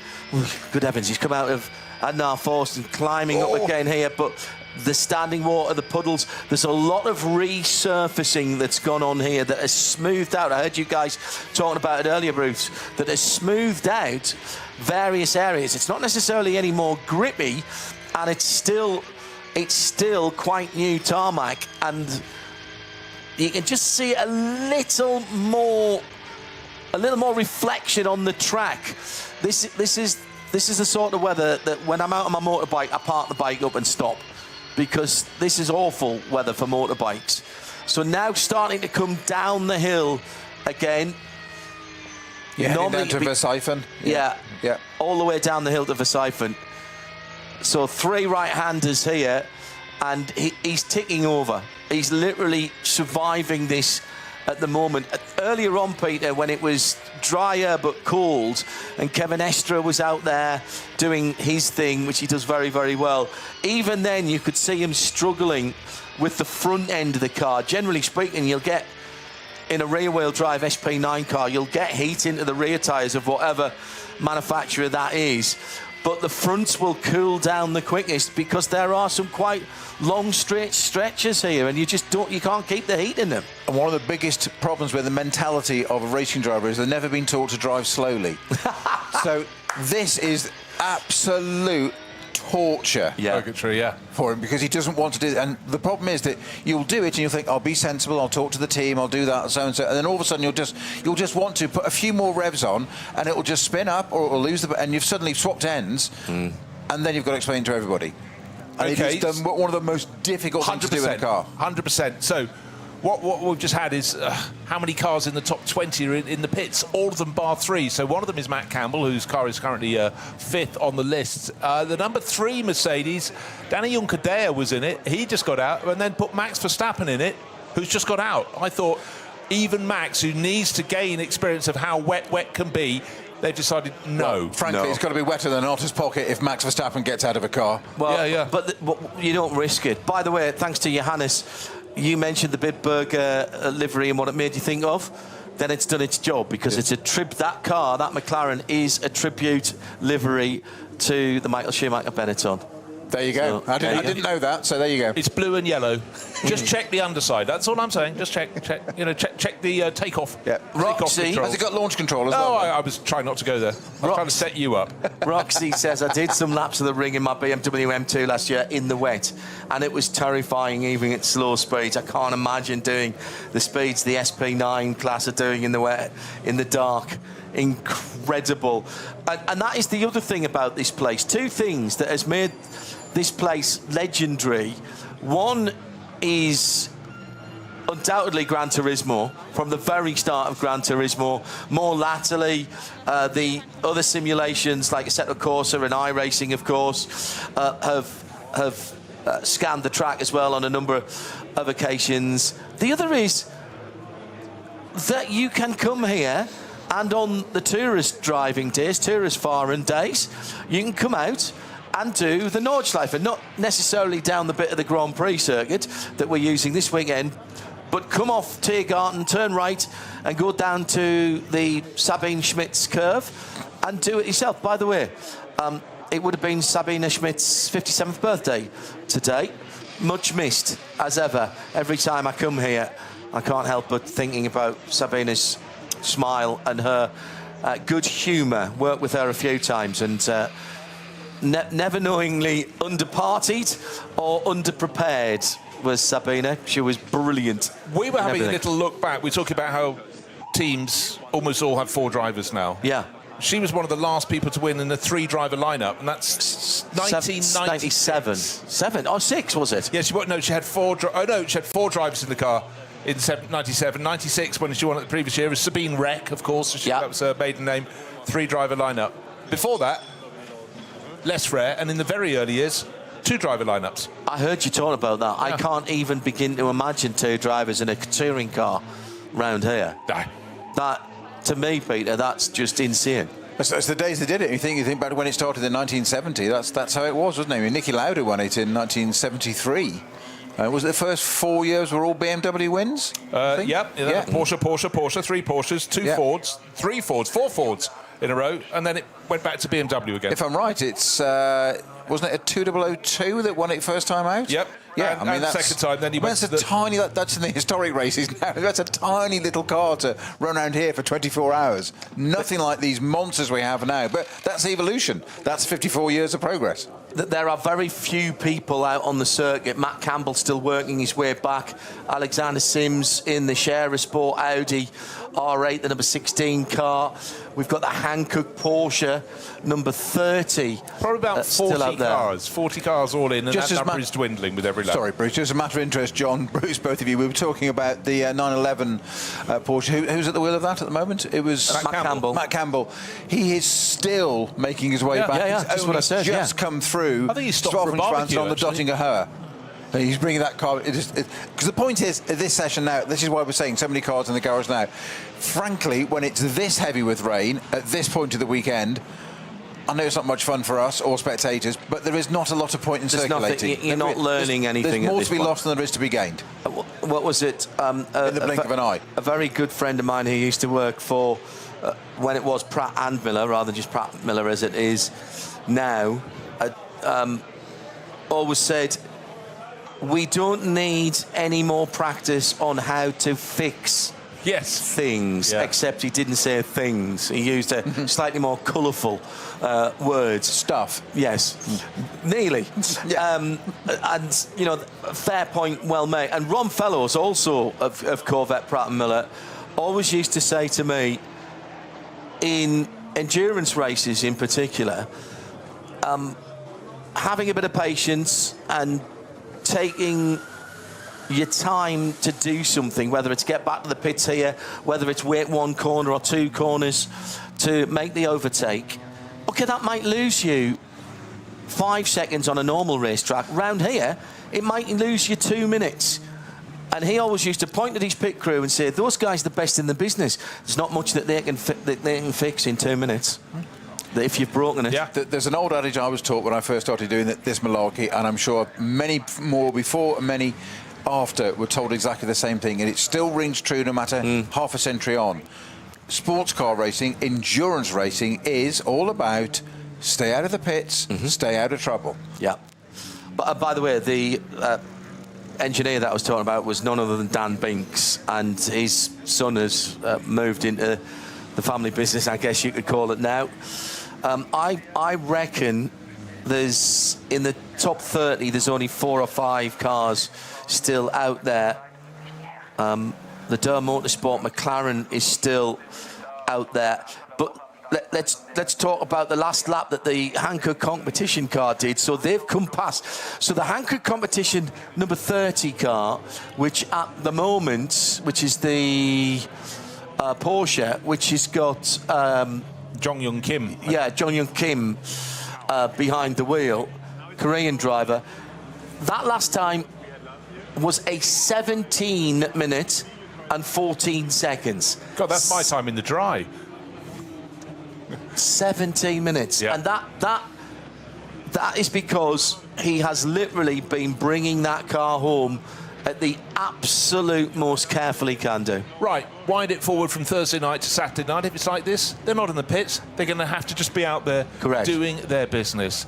Now, one thing this provides an opportunity to see all the cars in the garages, and your eyes are not deceiving you. The garages have to be incredibly organised because you can have 2 by 2, you can have 3 rows, you can have 6 cars in the garage. It takes quite an orchestration, and there's a sort of sod's law dictates if your car is pushed to the back of the garage for repairs, another car in your garage will be put in front of it for their repairs. Other garages will be empty. Yeah. It's really tricky, but it's always been a feature of this Very race. definition of teamwork. Yeah, Well, exactly. and you've only got one pump. There's only one fuel pump for that garage. So there could be 6 of you sharing a pump. In the old days, it was 1 pump between 2 beers. They've updated it since then. Oh, we've got another one of the fancied cars who's going to... Well, we're going to have a really busy pit lane at the end of the first racing lap on Saturday, because the latest car to be pinged for being over the speed limit and therefore taking a 30-second stop and hold at the start of the race is the number 55 Dynamic GT car. Now, this has got Luke Hartog, Joel Sturm, Alessandro Giaretti and Michele Beretta. Those are all Porsche Junior or Porsche Blessed drivers in that car. And the other one that I've just noticed, which is even more interesting... Number 18, I think. Yeah, I pulled that up a while ago, actually. the Lion Speed car. Kill car, yeah. Now, who was in the car?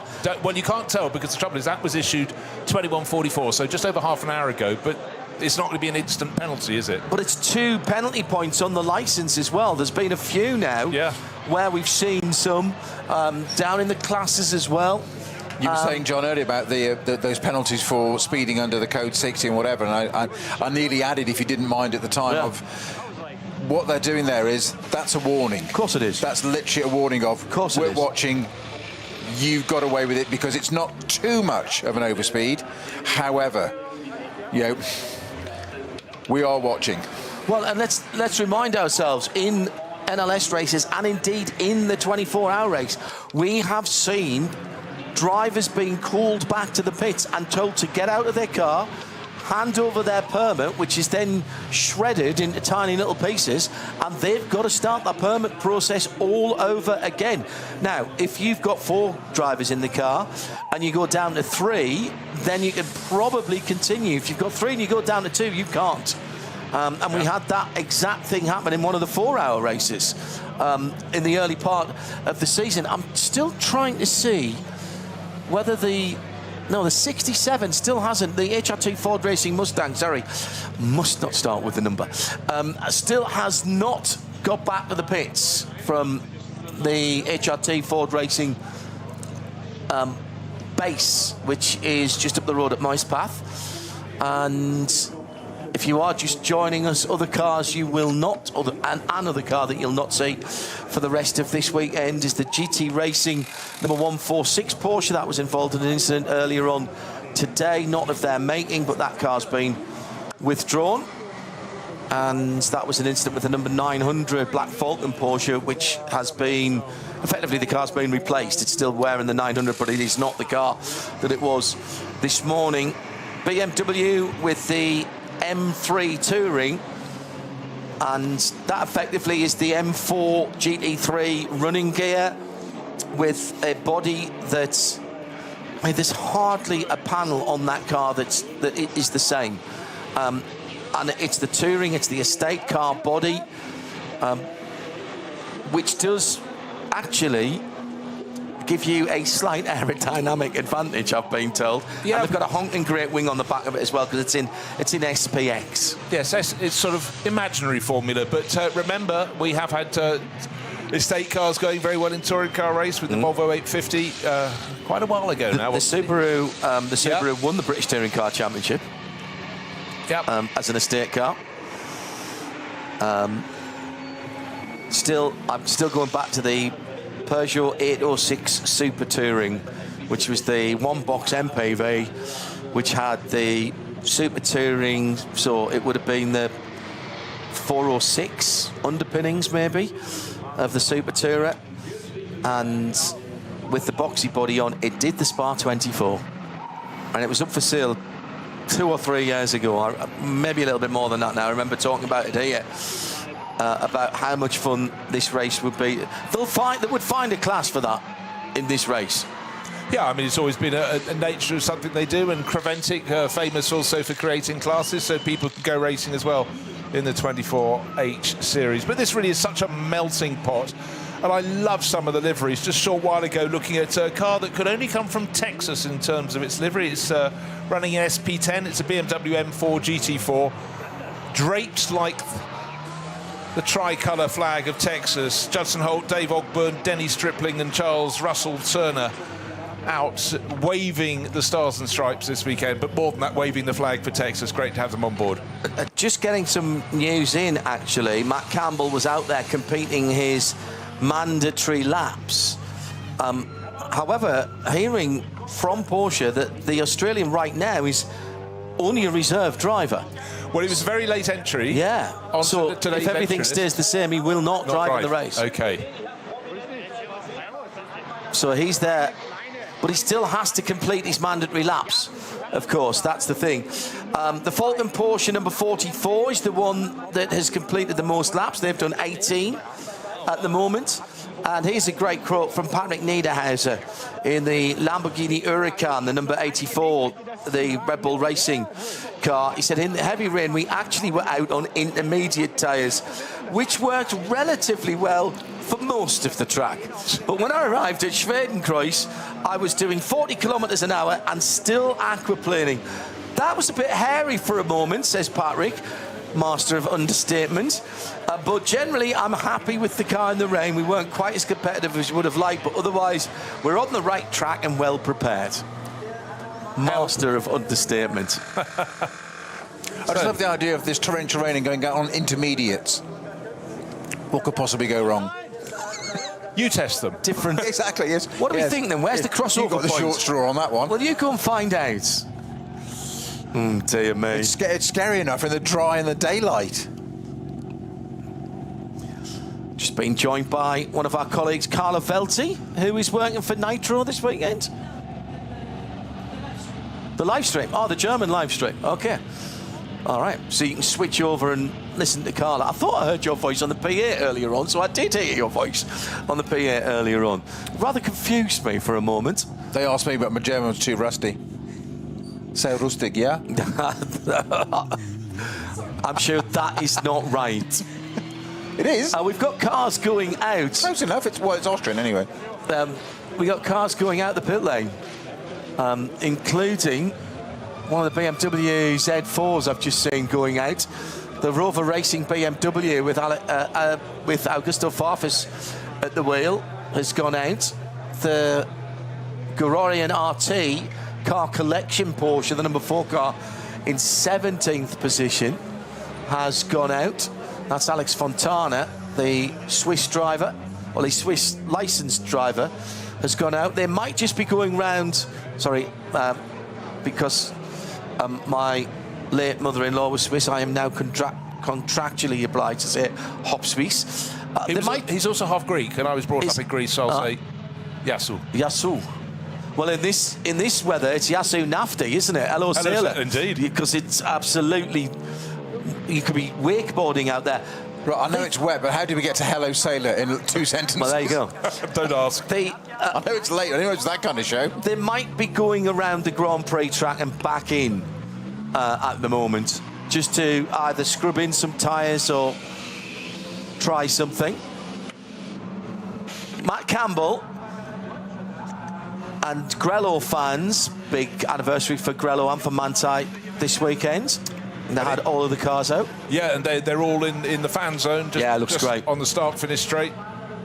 Very corporate there now. I nipped over just in case I could find some books that needed buying. No. Don't really buy books now. There, you can buy your manufacturer's jacket. All right. Very expensive model cars. A lot going on. Huge queues, particularly to go and see the Grello combination. Well, Matt Campbell, you can breathe a sigh of relief because he has got to the end of the lap and brought the car back like the world's most expensive hire car, and you didn't have the collision damage waiver on it, so he brought it back exactly the way he took it out. Team will be happy with that. I just want to say hello to our friend Peter Kate as well, who I think was out a little bit earlier on. I saw his name on the timing screen, driving with Czerny Racing again, and also following the progress of one of the BMW teams this weekend. I'll give you more details about that later on. Made the acquaintance of a brand new driver here this year. He's gone from Ford Fiesta Cup in Ireland to here in one swell foop. Monsanto Park, Nürburgring. Exactly so. And BMW M2 Just driver. get on with it. Yeah, absolutely. And wants to get to Le Mans within the next 5 or 6 years. And the name of that driver? I am. Are you looking for it? I have seen an Irish driver first. in the mix. I'm looking for the team car first so I can get his teammates as well. Okay, it is getting a little bit busier as people are driving out. Mark Bassett, got how many decades of experience has he got? So he's a really good guy to have in the Hyundai Elantra from Hyundai Motorsport. But right now, people have I think the rain has eased a little bit, but also the pressure to get all the drivers through in their night laps and wet laps as well. Did Bassing just have a spin? I just saw. He did appear to have the spin. Just as we went away from his car, he was looking at a part of the circuit with his headlights that I don't think he really wanted to do. Well, it was the curve that was kaleidoscopic to me. This came round again. Hang on, someone's supposed to do that. Yeah. Supposed to appear and then disappear. It did supposed to stay in vision. Now, one of the things that drivers always need to do in night time, you mentioned this earlier, Snowy, is adjust their headlights and make sure they're working. And again, you see teams putting up great big white boards in front of the drivers just to help hone them in. Yeah, well, they'll have settings and markings on that, and it's all been sort of calibrated and data stuff on it there. And that's one of the things that I've said this before, that from the days when I first started doing this, we talked about this 54 years ago. We're talking about 2 drivers in a car, and okay, they were touring cars. The cars were relatively slower, but it was still driving around here, and the safety was a lot different than the cars as well. And the headlights were so much worse. But the headlights, we talk about tyre technology, suspension huge, technology, isn't it? Headlight technology and tail light has evolved so much now. In the early days of, literally, I joke, when I was racing, it was a couple of wet candles, and if one went out, you carried on, but that was it. I mean, I remember doing a race at Spa in a Group C car, and we were running second, and the reason we were black flagged was unknown to us. The multi-block, which was probably a 3-pin plug and something like mains, something from the local DIY store, had rattled loose, so the tail lights had gone out, and quite rightly they stopped us because you couldn't see the car. We could see from the front because we've got headlights, but that kind of thing just doesn't really happen these days. Not so much. That's one of the biggest things of these cars, is there's so much reliability now. Yeah, everything's just so much better. And we were saying this the other day, weren't we, about road cars? Nobody makes a bad car these days. The last 10, 20 years, nobody does. All the jokes we had about various brands have gone because nobody makes a bad car, and everything's reliable. In our youth, we saw old bangers on the road, different coloured door panels and bits and things that come off a breaker's yard. That was just a VW Harlequin. That was meant to be. Oh, yes, yeah, there was that, wasn't there? There was that one, yes. Yes, we started with the Beetle, isn't it? As originally they did that, I think. As my father once said, and remember, he was a police officer for all of his working life when I was alive. Well, it's not pretty, but it will confuse the witnesses. It's indeed. So it's going to attract attention as well. Look it up, kids, if you don't believe me. It was literally a VW Polo that had every door, every panel on the car was a genuine VW colour, but was just different. Yes. Yeah. But here we are, what, 30-odd years later talking about it. So it, again, Bitburger, as we call it now, is that effect. It has that effect, doesn't it? So I think the Grello was looking to a driver change. Matt Campbell tippy-toed that in, and I do think they were looking to do a driver change, and then obviously the number board won't update until it goes out, and I can't think what the system's called now on the top of the screen. What's that? Ticker tape? No, on the screen, the system that changes the number and the class and the driver name letters. There's a... Trusses always reminds me what it's called. I'll look it up. I know exactly There's a system for it. Lumirang. Lumirang, thank you. Yes. God, pulled that one out of nowhere. Yeah. God, there goes good old mental Rolodex. I did that deliberately. He actually fell for it. We knew he knew. Yeah. He knew we knew. But we wanted it, and he just rose to the challenge. You say it's like Max Verstappen, isn't it? Your wish rises to the challenge. Is their command. Yeah. We wanted to know who's going out to the Mante car. We still can't tell you, but we know it's about to go out. Just waiting for 9/11. It's a well-oiled team. It is. So it could be Thomas Preining, Chan Guvin or Kevin Estra. By my reckoning, it's not going to be Thomas Preining. I think it'd be Chan. Chan or Kevin, but I think Chan. I don't think he's done his run in the dark. I think the camera was giving quite a clue there with Chan Guvin zooming in on the roof, wasn't he?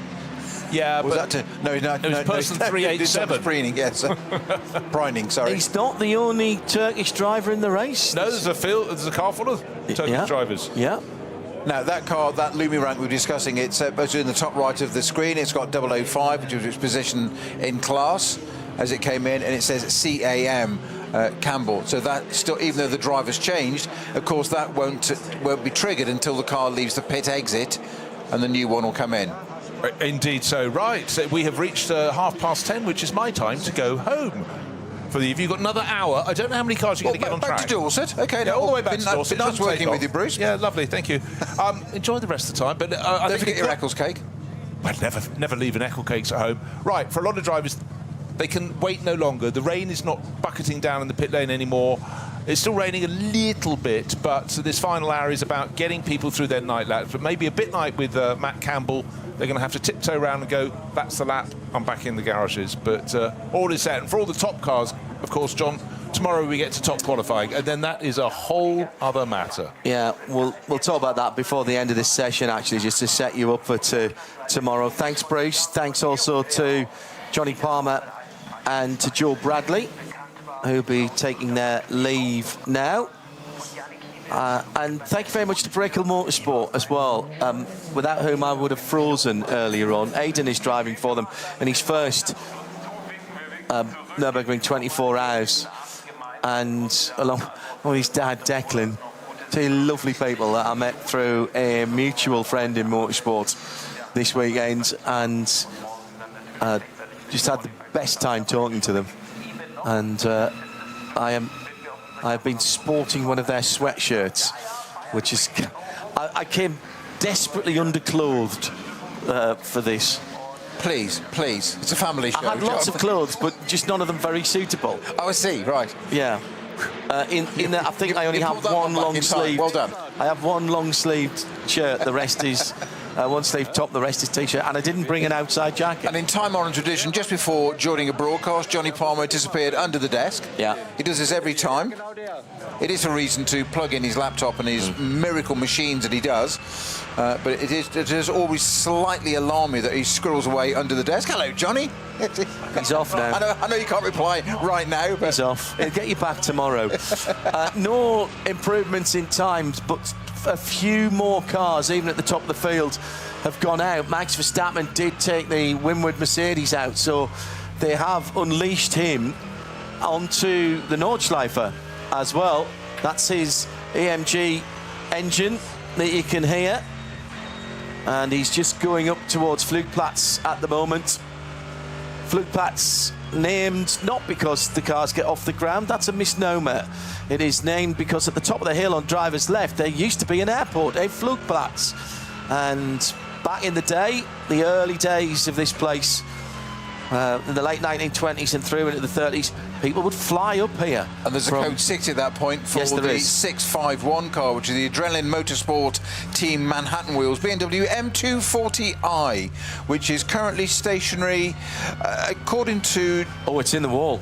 On driver's right. GPS Auger is telling me that it's kind of in the middle of the track, so that's probably fairly accurate. They'd like it to hit the wall and bounce back a bit. So now there's one of the BMW class cars, and now Max Verstappen has been unleashed. The conditions are clearing up considerably to what they were a few minutes ago, when Matt Campbell could barely get into third gear around the top of the foxhole, which is where the number 3 AMG is now. Down through the foxhole, nothing ahead, but still a little bit of mist in the air being lit up, and the flare back, the reflection of the tremendously efficient headlights, nowhere near full throttle there. Sensibly can't use the curbs now around this part of the circuit that Max is at now, through Adenauer Forest, so all the way down to first gear. It's quite a slow corner, the left-hander there, before the right that opens out, and normally you might be up on the block paving there, climbing up to the double left at Metzgerfeld. And it is still tippy toes out there. But this is good practice. This might be the first nighttime lap, actually, that the 4-time world champion has had around the Nürburgring Nordschleife. Come down through Kallenhard now, the downhill right-hander, almost a hairpin. In the dry, it would be a short shift through the left-right chicane. Traffic ahead now. He did use 2 gears there when he needed one. Yeah. As in, that V8, what's it known for? Lots of torque, lots of low-end grunt and torque. So adapting to it, using it straight away. So he pumped up 2 gears very quickly there. But down the hill, as you say, John, the first representative lap. Just happens it's set by Verstappen, but when he completes the lap. But it could be our first representative lap from the SP9 category in the full rain at night. Yeah. So it'll be a good marker for us. I mean, you couldn't have done this 10 minutes ago, 15 minutes ago, because there just wasn't the grip out there. So this is a good time to send Max out to get some real feel for the circuits. See what you can see. Wheel spin as he comes up out of the bridge up towards the left-hander that is often called the louder left or louder links. And then up to a very important right-hander, actually, because you take it as a late turn in, and Max is sort of half on, half off the full racing line there, feeling for grip. But it's all uphill here to the bottom. In fact, really, actually, to the Caracciolo carousel. 3 left-handers here. They get progressively tighter. In the dry, they're all flat. The last one is the important one to get right, because that one tightens and you have absolutely no runoff on the right-hand side. Well, the Dottinger-Ho is probably the fastest part of the circuit, but you have the advantage of being super wide down there and lots of visibility. Whereas here at Kesselchen and Klostotol, it's equally up to mighty fast. Yeah. But there is absolutely no runoff. At some points on the right-hand side, we can just see there's less than a car's width. Correct. Can't hit the curb on the left through the Moot curve, up over the brow. Stay away from the curb. On the right, more importantly. I was about to say, stay away from that curb on the right as well, because it's more like a brick wall. And now position the car. It's a magnet. It's a magnet to the barrier. Yeah. And over the top of a tricky little rise, actually, with the left and then the right. Steady through there, John. Has to be. Has to be. Look at that. He's barely on the throttle. Now coming up the hill towards the Caracciolo carousel. Let's see if he drops into the concrete or stays on the top. Here the brakes good and they're still cold. Yeah. They're still cold, those That's brakes. a very good point. No brake temperature, very little tyre temperature. Now, uphill from here.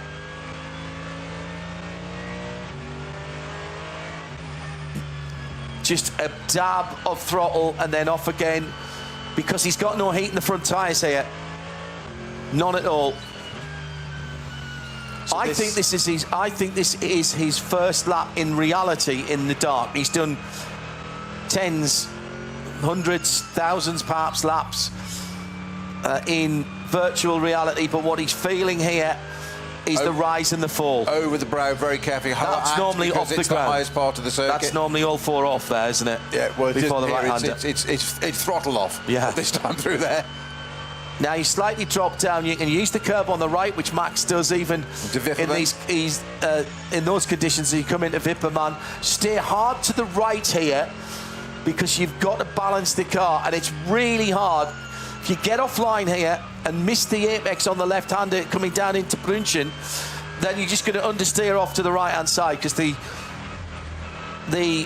camber of the road doesn't hold you through. Brünchen, sometimes called YouTube corner. So many people gather there, and there's masses of campers there. You can run up onto the block paving on the left-hand side if you need to. Well, it drops over a brow and an adverse camber, so the people go in there, as ever, on the tourist laps way too fast and spend a load of money on the small print they didn't read about repairing the barriers. Didn't mind repairing their car. Yeah. Now the run towards Flansgarden and the Beloff S's. This is extremely quick in the dry and so precise. You're threading the eye of a needle here. One of my favourite parts of the circuit, actually, even in a road car. A little bit of a wiggle there and almost onto the grass for the AMG.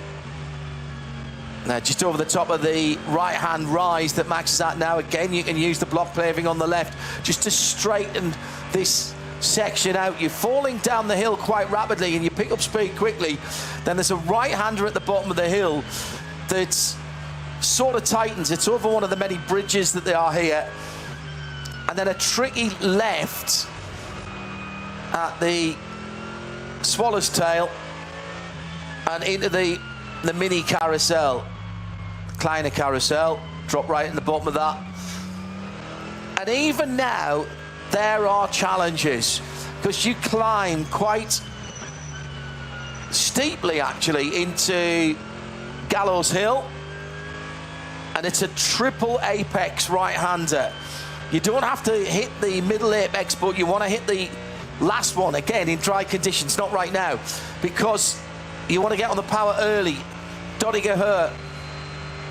Over a mile long, nearly 2 kilometres. Now, this is potentially the most dangerous part of the Yes. circuit because you can't afford to be tippy-toe here. You can't do low revs. You've got to get some pace on, and that's where you're going to pick up your skirts and go. And you're now going to potentially get into aquaplaning, and that you've got to be so careful coming through the kink. Only just went into top gear at the exit for the tourist laps. Coming into Antonius Bucher, the little left-hander under the Bilstein Bridge, and that was a lift and a down change there. Now that, in the dry, in a road car, is flat out. You just look through the corner. Doing 240k down there at the moment. So he's not hanging about, but that looked pedestrian through there. Really early on the brakes into the Tiergarten, it's so tricky. And again, squeaky brakes as Peter Snowden. Yeah, down to 120k for Tiergarten. Yeah. Onto the start-finish straight. And that car's best lap tonight is a 9:34. That was 1 hour, 8 minutes and 5 seconds. 68 minutes and 5 seconds. That's because that was an outlap, and tells you how long that car had been in the pits. Now, we've got a steaming what? Is that a Cupra in the pit lane? Yes, it is. Yeah, 808. Well, it's in a state, I know that. Sorry, if you're a dance music fan, you'll get that one.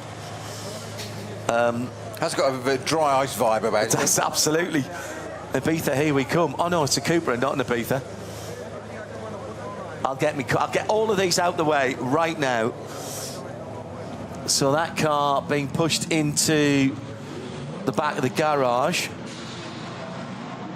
808 is, in fact, so one of the. Is that a TCR class car?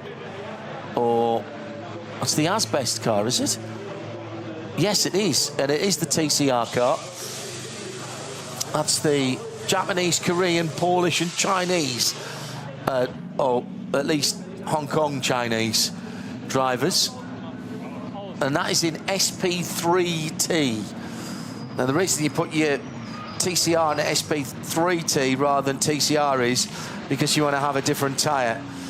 The top classes here are open tyre, but some of the classes are mandated a particular tyre. Actually, you know what? Before things hot up, let's have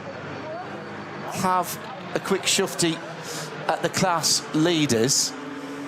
And I'll do it as Joe did in reverse order. SP3 is the BMW number 277 in 157th position.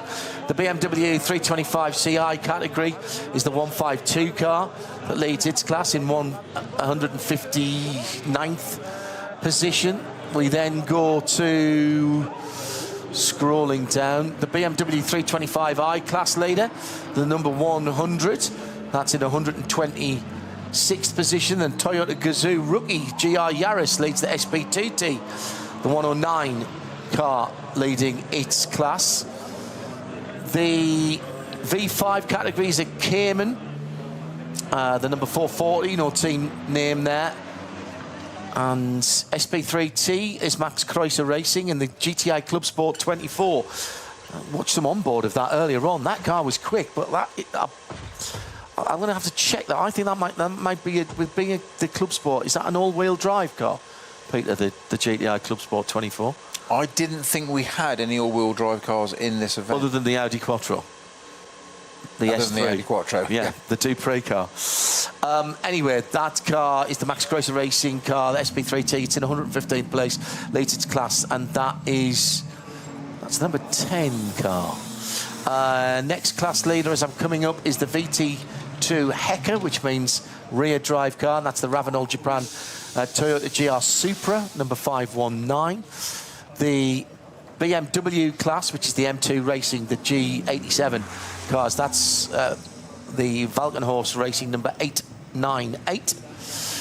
Next is the Dupree Motorsport Audi 3 S3 Limousine, because it is the 4-door and not the 5-door hatchback, so the saloon, if you will. It's a Dupree Motorsport car, VT2 front-wheel drive, the number 480 in 99th position. Then it is the Adrenaline Motorsport BMW 240i class leader, the 195 in 94th position. The Porsche Cayman S is the V6 leader. That's number 448. And that is in 87th position. There are over 20 classes here, by the way. The Door Motorsport McLaren Artura Trophy car is the SP8T leader in 59th position. Famous McLaren number there. The Reiter Engineering Porsche 911 GT3 Cup SP7 leader, the number 91 car, is in 65th position. In TCR, Mark Basseng is in the pits at the moment for the Hyundai number 830. They've bossed that class for years. The SP40 is the Max Kreuzer Racing GTI Club Sport SP40 leader in the number 50. Now, that's the one I was watching the onboard of earlier on. That SP40 category is the one with the 2 development engines, Elantras, from Hyundai in that.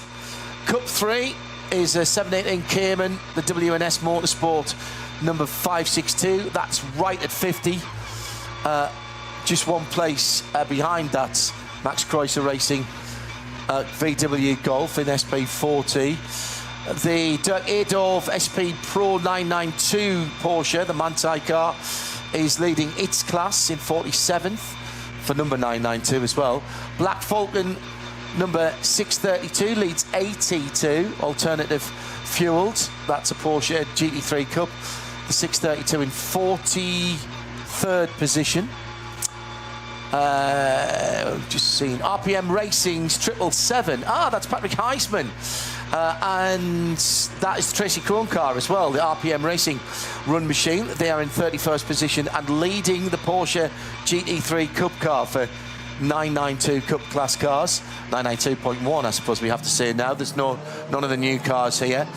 The 81 alternative fuel class is the Audi of Max Kreuzer Racing. The number 75 car, they're inside the top 30 at 27. The K. Kramer Racing UG Audi LMS GT3 Evo 2 is the best. Sorry, no, I'm talking complete nonsense. The BMW M Motorsport is the SPX leader, which is the Touring. That's number 81 in 12th overall. These are the times that were set earlier on today. And all of the top 11 are SP9 standard class car. An SP9. I have an SP and the SP9 arms this year. No, just the SP Pro. Okay. And the top runner in SP9 is the overall leader and the times, with the 8:14 that was set earlier on today, some 3 seconds quicker for the Ravenol Windward Racing AMG GT3, the number 80 car. That was who set the time in that earlier on today, Peter? The fastest time in the Windward 80. Fabian Schiller. Sorry. At RSL_studios, we've got a few more cars coming out. I think Max Verstappen came straight back into the pits after that. He did. Exploratory lap. I mean, it was a tremendous lap of 68 minutes, wasn't it? Yes. I mean, it's hugely impressive. Yeah. Very tongue-in-cheek. You've got me thinking here, John, and this is... He's done a lap. Listen, he's done a timed lap in the dark, in the wet. Yeah. Mission accomplished. Exactly. He brought the car back. As you'd expect of somebody of his level. As you said, look at Matt Campbell's not even potentially racing this weekend. He tiptoed around in second and third gear to get that 911 back. And we are not criticising these drivers. They did what they had to do. What's the four-wheel drive car you think's in this? The Dupre S3 limousine. It's the VT. It's the. Which class is it in? The VT Hecker. Hecker's rear-wheel drive. They were moved 2 seasons ago out of the rear-wheel drive car class into the front-wheel drive class. And I think it's still the Quattro, the S3 Quattro. I would go down and ask them, but they're in the same garage as Max, so we're not allowed in there. None of the press are allowed. It's listed as front-wheel drive. Is it? VT2 front. Yes. It used to be. The class? Yes. Okay. They put the all-wheel drive car in the front class, I think. I'm not doubting you. I'm just. Right, I'm going to look it up. Good journalism. it's the family have a fantastic history in racing, and they've been running cars here for years. It's Dupree, D-U-P-R-E-E, isn't it? Racing. And they have a little tuning company as well. So they've done all the work in-house. No, it's Dupree with an accent. It's Dupree with an accent, right.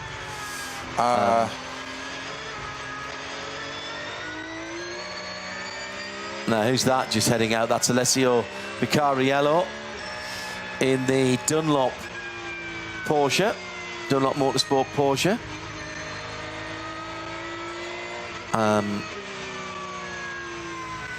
I think you're absolutely right, John, that it is entered in the VT2 front-wheel drive, but it also, that class can include rear-wheel drive. It got moved out of the rear drive class a couple of seasons ago because they were doing rather well.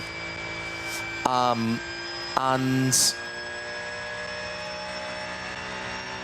they Christophe Dupré ran a Honda Civic, I think, beforehand, but they've got a long history. John, as ever, you're absolutely right. It is a four-wheel drive. Thank you. I mean, it's just in the front-wheel drive class. Yes. That's what threw me. I'm easily confused. Okay, I'm new to it. Christophe Dupré, who's in that car, has driven an Audi R8 LMS. He's raced it.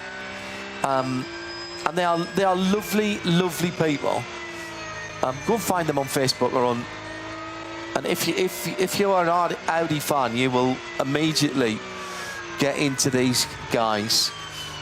They look after Audi, VW, Porsche, and Honda, and I think it's Dupré.de. Yes, it is. And I had a long chat with them a couple of seasons ago, and just because they were in a garage. They were in a garage with another big team, actually, and I went to have a chat and have a look around one of the cars, and I said it was just the bright red car. It had no livery on it whatsoever. They've been 50 years in motorsport. They've done GT1, GT2, GT3, GT4, VLN here at the Nürburgring, Carrera Cup, Sports Cup, hill climbs, you name it. They've done it, and they're supported and they're relied upon by the Saarland University of Applied Sciences, which is their neck of the woods. And I mean, they've been class winners many times. Class winners. They are lovely people. And just a perfect example. There they are with one other BMW team in the garage with the most sought-after man here this weekend in terms of publicity. That car just been pushed back in. The number 3, Verstappen.com by Winward. So here's the little red. See, now, I know this is bizarre, but I kind of want to see if the little red S3 is just off to the right of that car, sitting at the back, because that's where it was. The Dupré banners are up on the wall. So the 2 AMGs are at the front there, and the BMW is back left, and the Audi is back right. There's the sister car, the 80. That's the Ravenol car, which is the fastest car today. Resplendent in dark blue and Ravenol gold. That's a strong lineup as well, isn't it? Just Maro Engel. I mean, you could have an argument. Make an AMG Mercedes just talk. Well, you can have an argument about who is the best GT3 driver in the world, but Engel's in the conversation. He has to be in the conversation. I would certainly say he's the best Mercedes driver in the world. Do you think so? Yeah. I mean, he's got some stiff competition, even in that car. Actually, when that team is, that is stacked, isn't it? So Lucas Stoltz, Fabi Schiller, and Max Martin. Max Martin in the rain round here, and sharing. I mean, Max knows how to pick good teammates. Let's be honest, because in the 3 car, he's got Daniel Hunkadea, Gilles Gounon, and Lucas Auer. And Gilles Gounon will give anybody in an AMG a good run for his money. I mean, those are those names that I've mentioned there, those 6 drivers, and then you've got Max Verstappen, who obviously isn't going to let you down, but those 6 drivers are in the conversation for best GT driver in the world right now.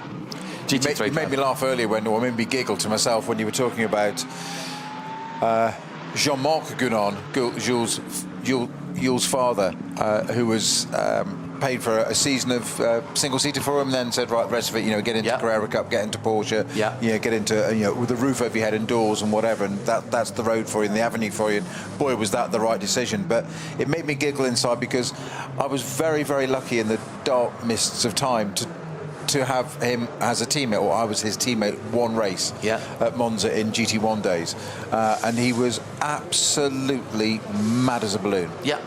Wonderful man. Oh, yes.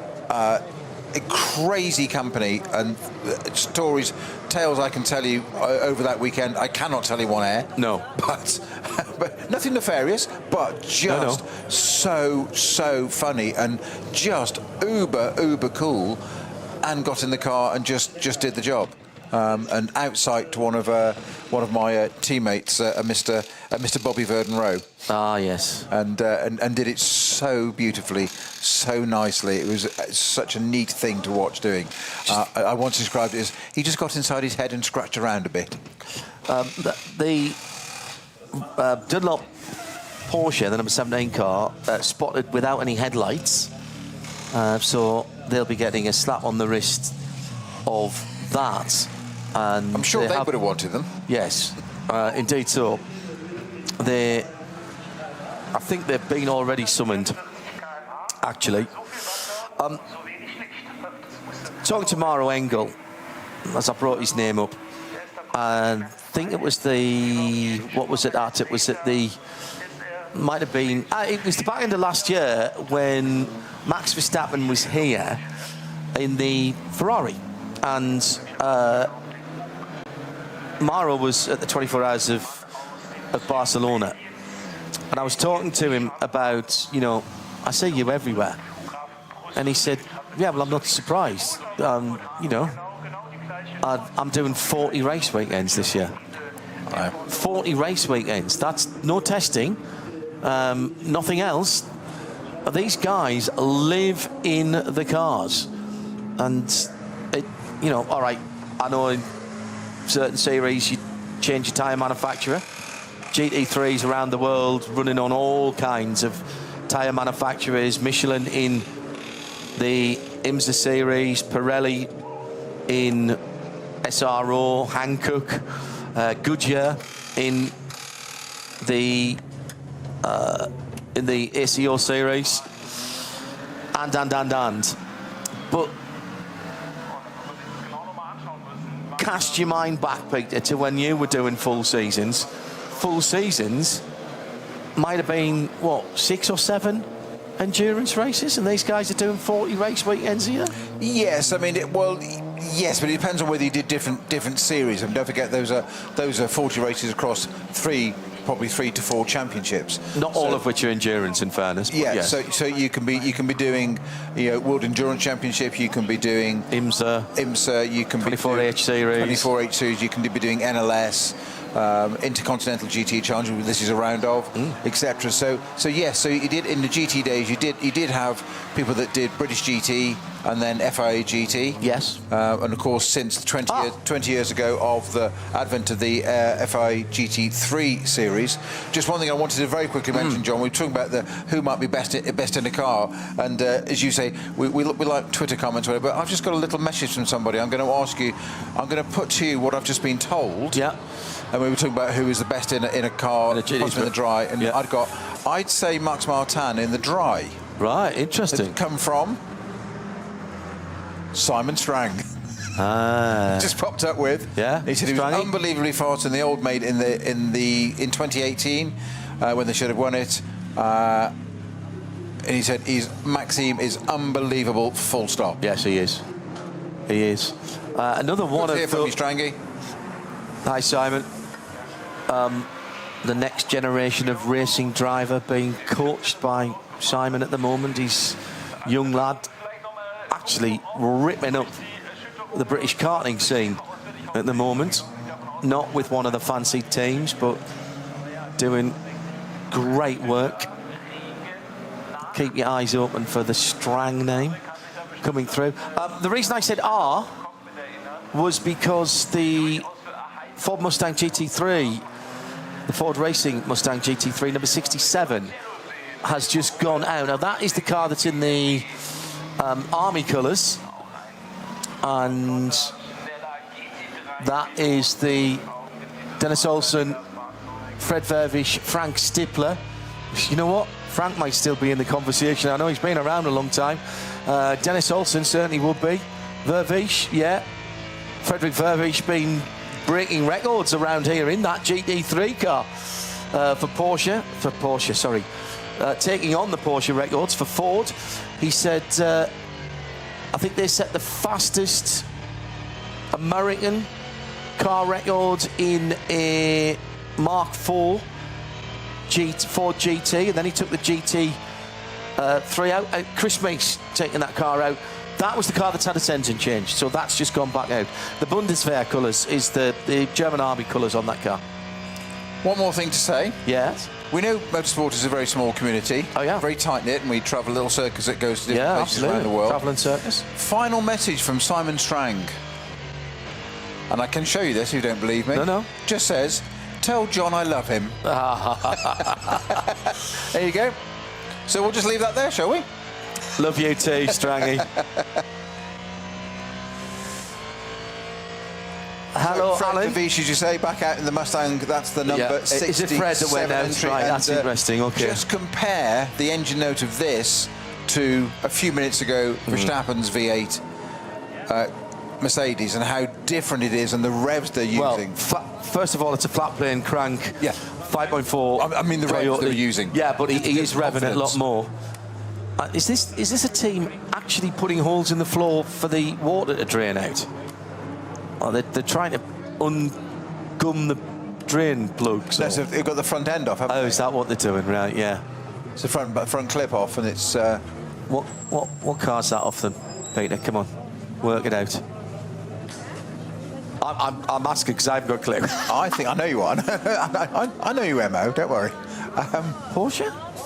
I think that's a Porsche. It's got those big not gaps. Convinced. Oh, it is. Oh, GT4 Porsche. Yeah, but you, John, you are a Porsche neek. Well, true. True. Meant in the kindest possible way, but you are. Yeah. Johanna says, in this weather, the Bundeswehr Camo Mustang will be totally invisible. Alan, hello, Alan Prosser. Finally sat down, although I'm still at work. Hello to everybody at the Malvern Hills Hotel. Bill and customers Keith and friend all watching. I have that on. When I finally get a weekend off or a few days off, Alan, I'll be across to see you. I hate it for people in the pits. The bumper that's being worked on apparently is an M2 BMW. Oh, was it? All right.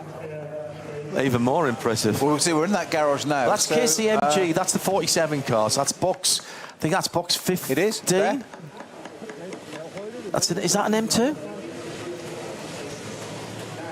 Aren't we? No.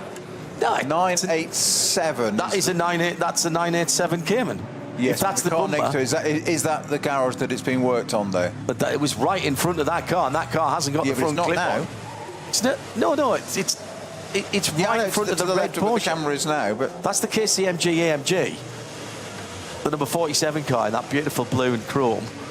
And there's the Cayman with the bumper off, and Yeah. there's a red bumper right in front of it. I think what's happening here is I've got friends in the pits that are trying to put us off. Yeah. Because I've just had said wrong. It's a Porsche. Yeah. So It's we're like, definitely a Porsche. You can't unsettle him that easy. You know who you are. It's the big, We're watching big you. gaping Your card's holes. marked. It's the big gaping holes that Porsche have either side that they only put the grills on the GT3s. Even the GT4s don't have the grills on. And behind that on the road cars are the air conditioning intercoolers, radiators. Stop. No. That's how you spot You've got them. to be very, very confident to challenge John's knowledge on anything Porsche related. Meanwhile, also in a Porsche, the Dunlop Motorsport Porsche, teammate to the Falcon Porsche, Julien Andlar, out on the circuit at the moment, and headlights. I have to say, headlights that aren't as good as some of the other cars. Sorry, what that we've headlights? watched They're the daytime driving upwards. lights. I don't think he's got the endurance lights switched on there.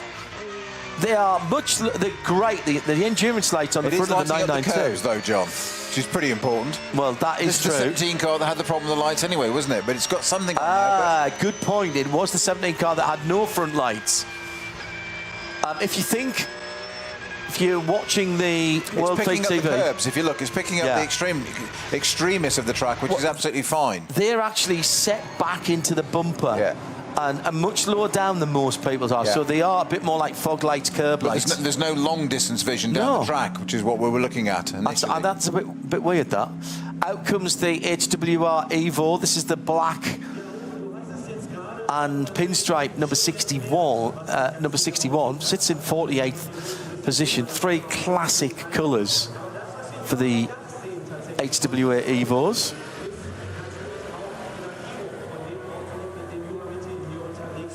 Are they going out in the last, whatever it is, 21 minutes that we've still got left?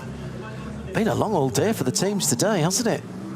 And we got an early start in the morning with cars on the track at about 9 o'clock local time. So set your watches for that. Hello to Ben. Says surely Kevin Estre has to be in with a shot of top GT3 driver. Fair point. Well made. We do this every year. To be fair, I was referring to in a Mercedes particularly. Yes, Started no, with no, GT, I yeah. took it to the Mercedes level, so... We do this every year at the Maguire's Bathurst 12 hours. And between myself and Mr. 8 times, Mr. 6 times, sorry, of Bathurst 1000, Garth Tander and Richard Creel, we debate a variety of categories. Now, just in case anybody thought I was telling a porky when I said there were normal petrol pumps that they were filling from, it is Total Energy Excellium Super Plus, and going into that, is that the HWA that's filling? 80 litres, 81 now. There is no price per litre on there.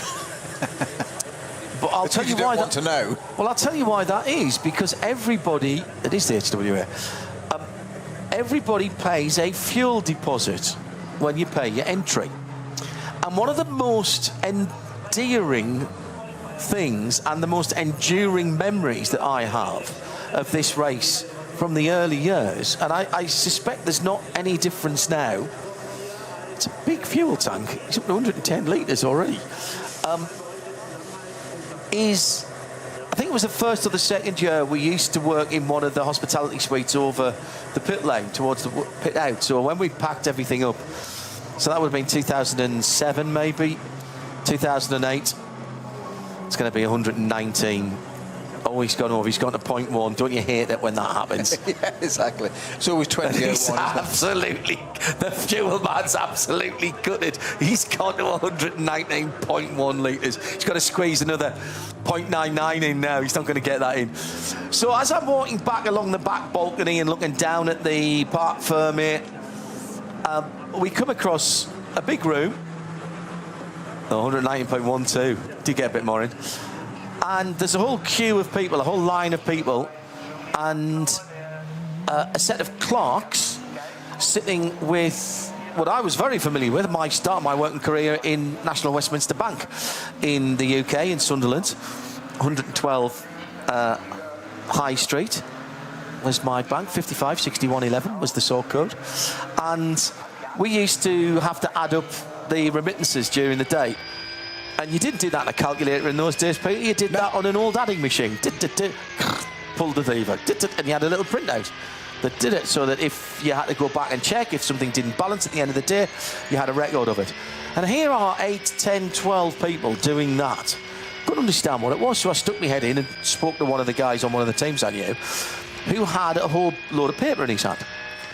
And the paper was, I can't remember whether it was a blue copy or a pink copy or a yellow copy, but basically it was a copy of a fuel receipt. So every time during the race that you come in those days, that looks like it's a bit more digital nowadays, but I bet there's a receipt somewhere.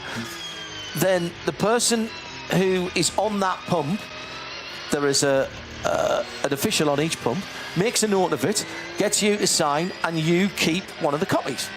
At the end of the race, you take all your fuel receipts in. Your copies are compared with the copies that they've got. Copies, so yeah. let's say your car, number 66, the HRT Ford Racing GT3 Mustang. So they pull out the file for the number 66 car, they look at what they've got, they look at what you've got, they add them all up, and they come to a number of litres of fuel. And then they work out whether they owe you money or you owe them money, because you've already paid them in advance your fuel deposit. But if you haven't used that fuel, if you've gone out early or you've been particularly frugal, then they work out, and I can't remember what the fuel deposit was, let's say it was €2,000, I'm sure it was probably more than that, but let's say it was, and you've used €1,900, they give you €100 back. And if you've used 2,100, that doesn't happen. And then you give them €100. And it was all being done on old-fashioned adding machines. And I thought to myself, I love this race already, just for that. If it's not broken, why fix it? Exactly. Absolutely. Absolutely. And it's the reason, by the way, for those of you who perhaps aren't used to this form of motorsport, even in the race you won't see hurried pit stops, because there's a statutory time for each pit stop. And depending on how many laps you do out of the pits, depends how long your pit stop is. And the reason they do that is because with all those fuel pumps down the pit lane, it would be impossible to equalise the fuel flow. So basically, they are giving you time that is more than enough time to fully fuel the tank. If you do 5 laps, your pit stop time is shorter than if you do 8 laps, to allow you to have your fuel fill. It's brilliantly worked out. I've looked up some numbers for you. Right. So the fuel cost just under €3 a litre. Right. Okay. A GT3 car will consume somewhere, depending on pace and how long the race lasts, 3,000 to 4,000 litres of fuel for a 24-hour race. Right. So that puts it at 10 to 15,000 euros in fuel. And actually, I'm going to say €3 a litre is that's not bad for race fuel. That's not bad at all for race fuel. No. Now the thing is, I know what some of the sustainable stuff is costing for historics. about £5 and £8. Try 7. Yeah. No. Yeah. A litre. That's pounds rather than pound. euro. Exactly. But that was branded as Total Excellium Super. So does that mean they are running on? I think they are running on pump fuel here. Yes. Yeah. Oh, very, very foggy out the far side where Aichan Guvin is. That is... Yeah, that's the full carousel. He's just come through there. So getting up towards the highest part of the circuit in the number 911 Grello.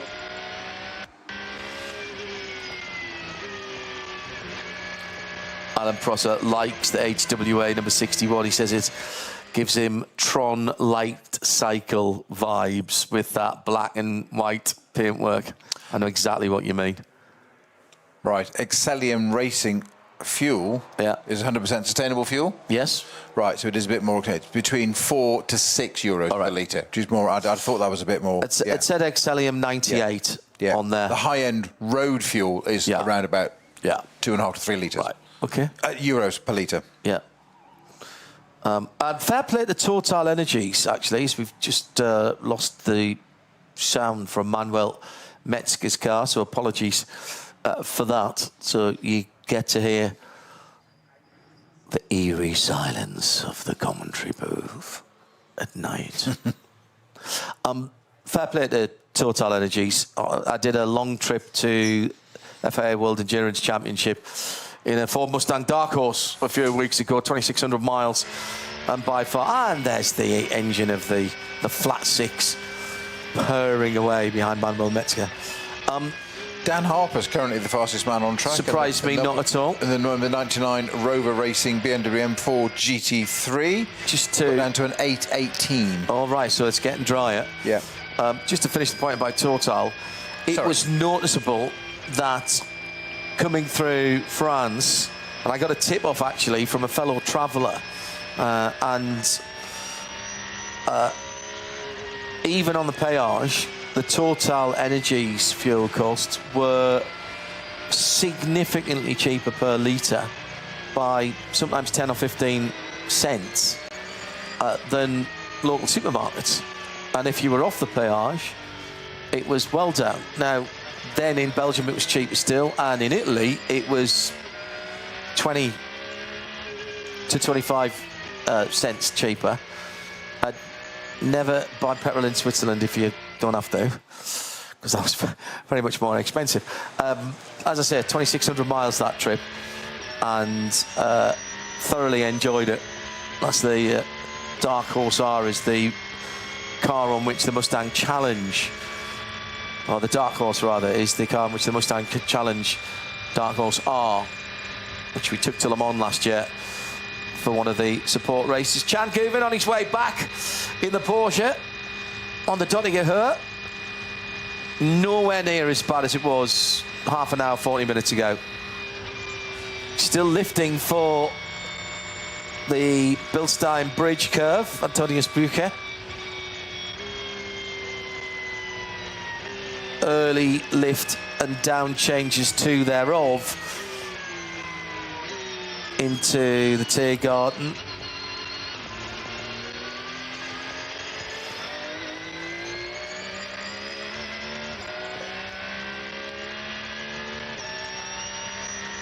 Just listening to that Porsche engine purring across the line.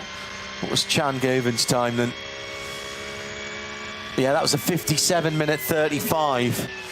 So that tells you again how long these cars have been in the pit lane. So take off about 12 or 13 minutes of that, and the teams have worked out that there hasn't been much work to do in the last hour or so. So take some quotes from down in the pit lane. The BMW number one, around about 5 minutes ago, Raffaele Barciello said they're calling it a day, and he only actually drove on the Grand Prix track.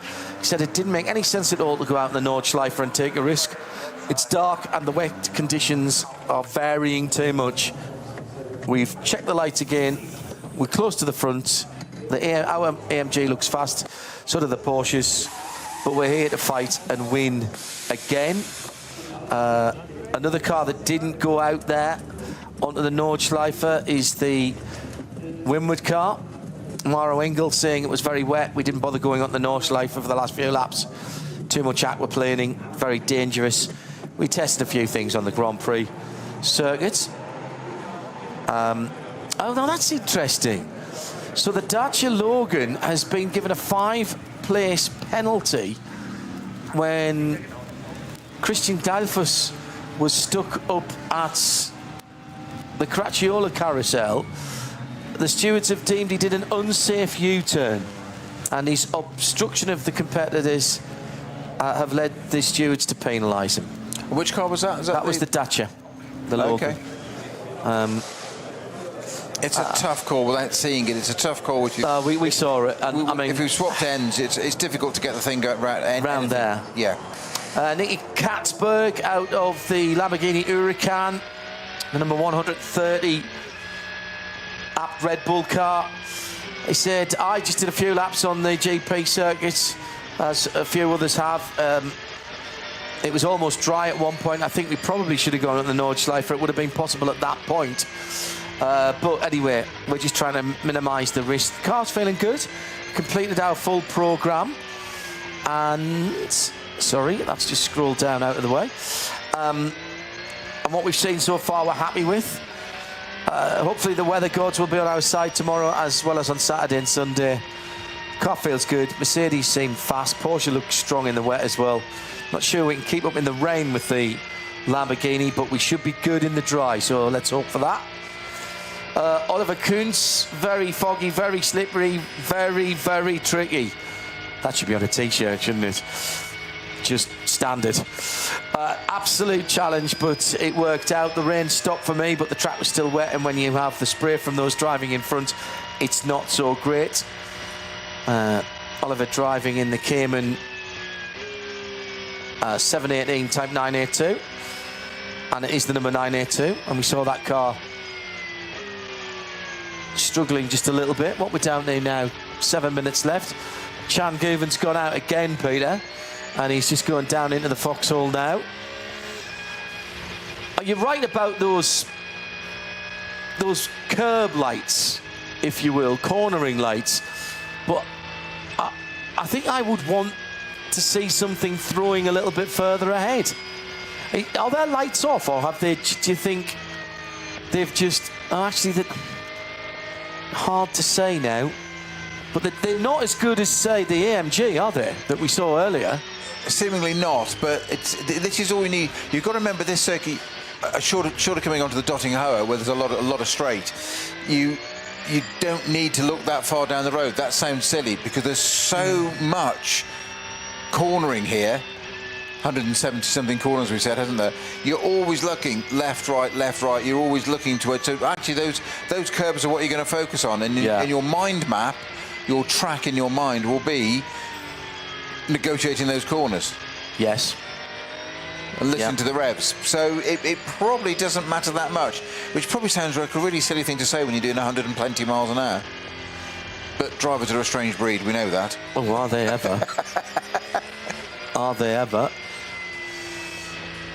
I know not. What did you speak of, sir? So we did have, about half an hour ago, the Dunlop Porsche team manager being asked to go to the stewards. We think, clerk of the course, sorry, we think that was for the headlights not being on. As Peter said at the time, I think they would have liked it. And the Subaru, see, there's another four-wheel drive car as well. In the SP4T category, the WRX, it's the STI car. Oh no, actually, there's a Dutch driver in, Carlo van Daan, along with Koto Sasaki, Takuko Iguchi, and Rimato Kubo. So that's another four-wheel drive car. They got a black flag, which is why I looked them up. We are going to have a huge amount of cars at the end of the first lap on Saturday. I mean, I'm going to have to go back through this or ask for a readout of how many cars. I think there's going to be 10 to a dozen at least.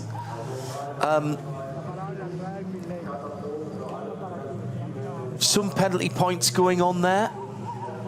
45-second stop and go for the next race. 1, 2, 3, 4, 5, 6. There's 6 on the screen that I can see there. 7. So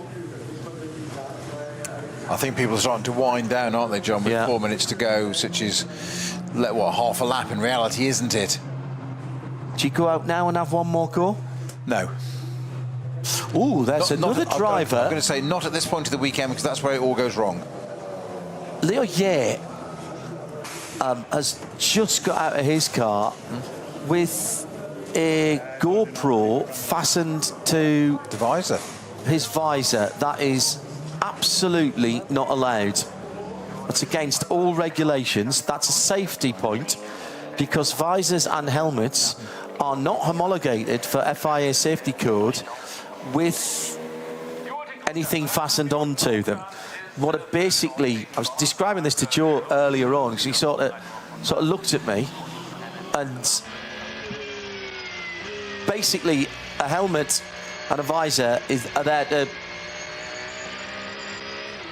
protect your head, and it's to protect blunt force, normally from a distance, or even if something gets thrown up into the car, a stone or something would bounce off. So think of it this way: if I threw a screwdriver at your head, likelihood is, unless I was some kind of brilliant darts player, that it would bounce off your head. If I put the screwdriver right on your head and just tapped it with a hammer, Fatal. It could be fatal. I'm totally with you. I think the only point I'm going to make here is that I would absolutely agree with the helmet, because you damage the carcass and its integral structure. Yeah. The visor less so, but I would just going to say I would want a GoPro attached to the visor right in front of me, even less right in my eye line. Exactly. As we just saw there. So sorry to have highlighted it there, but I think that's absolute madness. I think that'll get How sanctioned. important it can be to get a bit of footage there. Just secure it to a roll cage. I'm pretty certain it's against regulation. A lot of people won't even let you do it on a track day, and not even have a mount on your helmet, never mind the GoPro as well. Well, for the same reason. even on track days now in the UK and Europe, which I do very occasionally, but you have to have them fixed and then a secondary tether. Yes, So that in the car. Correct. So if that mounting fails for any obscure reason, it is still tethered within a reason, and it flails, but it doesn't flail loose inside the car. The main reason being not hitting the driver or occupants of the car, getting onto the floor and getting onto the pedals. Correct. So you can't press the brake pedal. We once nearly had a very big accident when I was a rally co-driver, when we were out in the middle of the night doing what were then called road rallies, and of course you took your picnic with you, or your bait with you, and a rather large pasty got free from our bait box and got lodged underneath the brake pedal of the car, and we almost had a big accident. And worse still, it would have crushed the pasty as well. It wasn't my snack.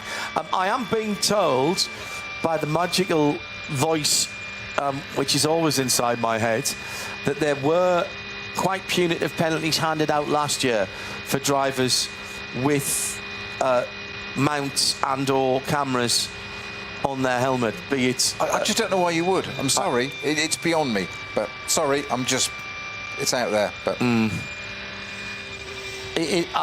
with the technology that's available these days, on relatively inexpensive, simple stuff that is easily mountable to so many surfaces and areas in a race car. I get the wanting to cover it.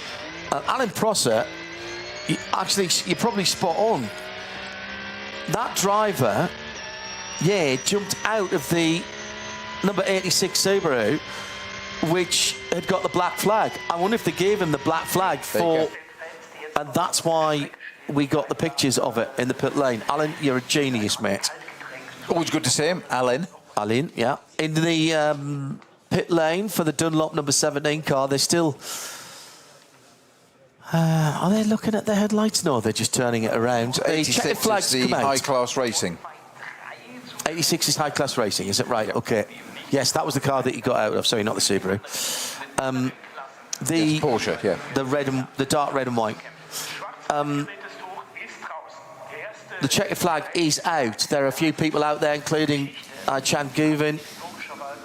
We've got the Red Bull Lamborghini, the number 84, still out there. And we have a course car out as well that's picked up Chan Guvin. Now, that is unusual. I've not seen that before. On the Grand Prix circuit. I know what this is. They are making sure he doesn't go back out onto the circuit. The fast times tonight did not usurp anything we saw earlier on today. So in essence, the provisional results for this evening are as they were after the afternoon session, which sees Winward Racing on top with the Ravenol car, the number 80 machine, with Fabi Schiller's time of an 8:14.957. We got down into the low nines. Oh no, we actually got into the 8s again, didn't we? We did. We did. Just 8:14 was the best recorded. Yes, well done. Well remembered for that. Maro Engel and the Winward Racing, number 80. So fastest this afternoon and fastest this evening. There are further sessions for the cars that don't get into, well, the first sessions for everybody, and they will be hoping for better conditions to see if they can improve. But that brings us to the end. If you want the full rundown, get yourself onto the site. It is Winward's Mercedes from Rover Racing BMW, from Winward in third. It's the Verstappen racing car. So 2 Winwards and 2 Rover Racing cars on the first 4. Then the Manthey Porsche number 911, Red Bull Lamborghini number 130 in 6th. But that was in the dry. These are all dry times that have set these positions. Nobody improved tonight. The best of BMW, Sherbert in 7th. Then the best of Mustangs, the 64 HRT in 8th. Top 10 made up by the Share Sport, Audi and the Dunlop Motorsport, number 17. Running through some class leaders, the BMW M3 Touring, the 81 is the best in SPX. Max Kreuzer Racing, the best of the AT, the alternative fuel cars, sitting in 27th. Patrick Heisman was last out in the RPM Racing bright green Porsche, the 777, down in 31st position. More class leaders at the bottom end of the top 50. Black Falcon, number 632 in 43rd. They were their class leader in alternative fuels too. Manthey, Dirk Adolf in the SP Pro number 992 in 47th. Then Max Kreuzer Racing SP4T, leader in that category, the number 50 in 49th position. W&S Motorsports Porsche led the Cup 3 category from the earlier times, 962 in 50th position. Then we go down to 58th for Hyundai's TCR Topper. That's the 830, Mark Bassing out in that car this evening. The Wright Engineering SP7 Porsche led its class, number 91 in 65th position. The Dole Motorsport McLaren Artura Trophy SP8T leader, the 59 in 68th position.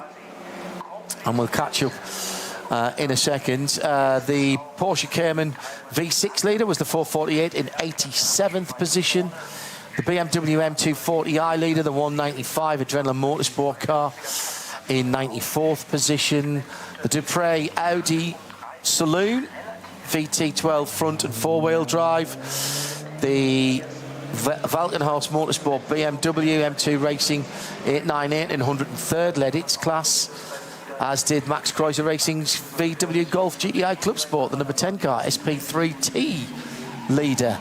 V5 was the Porsche Cayman number 440 in 119th position.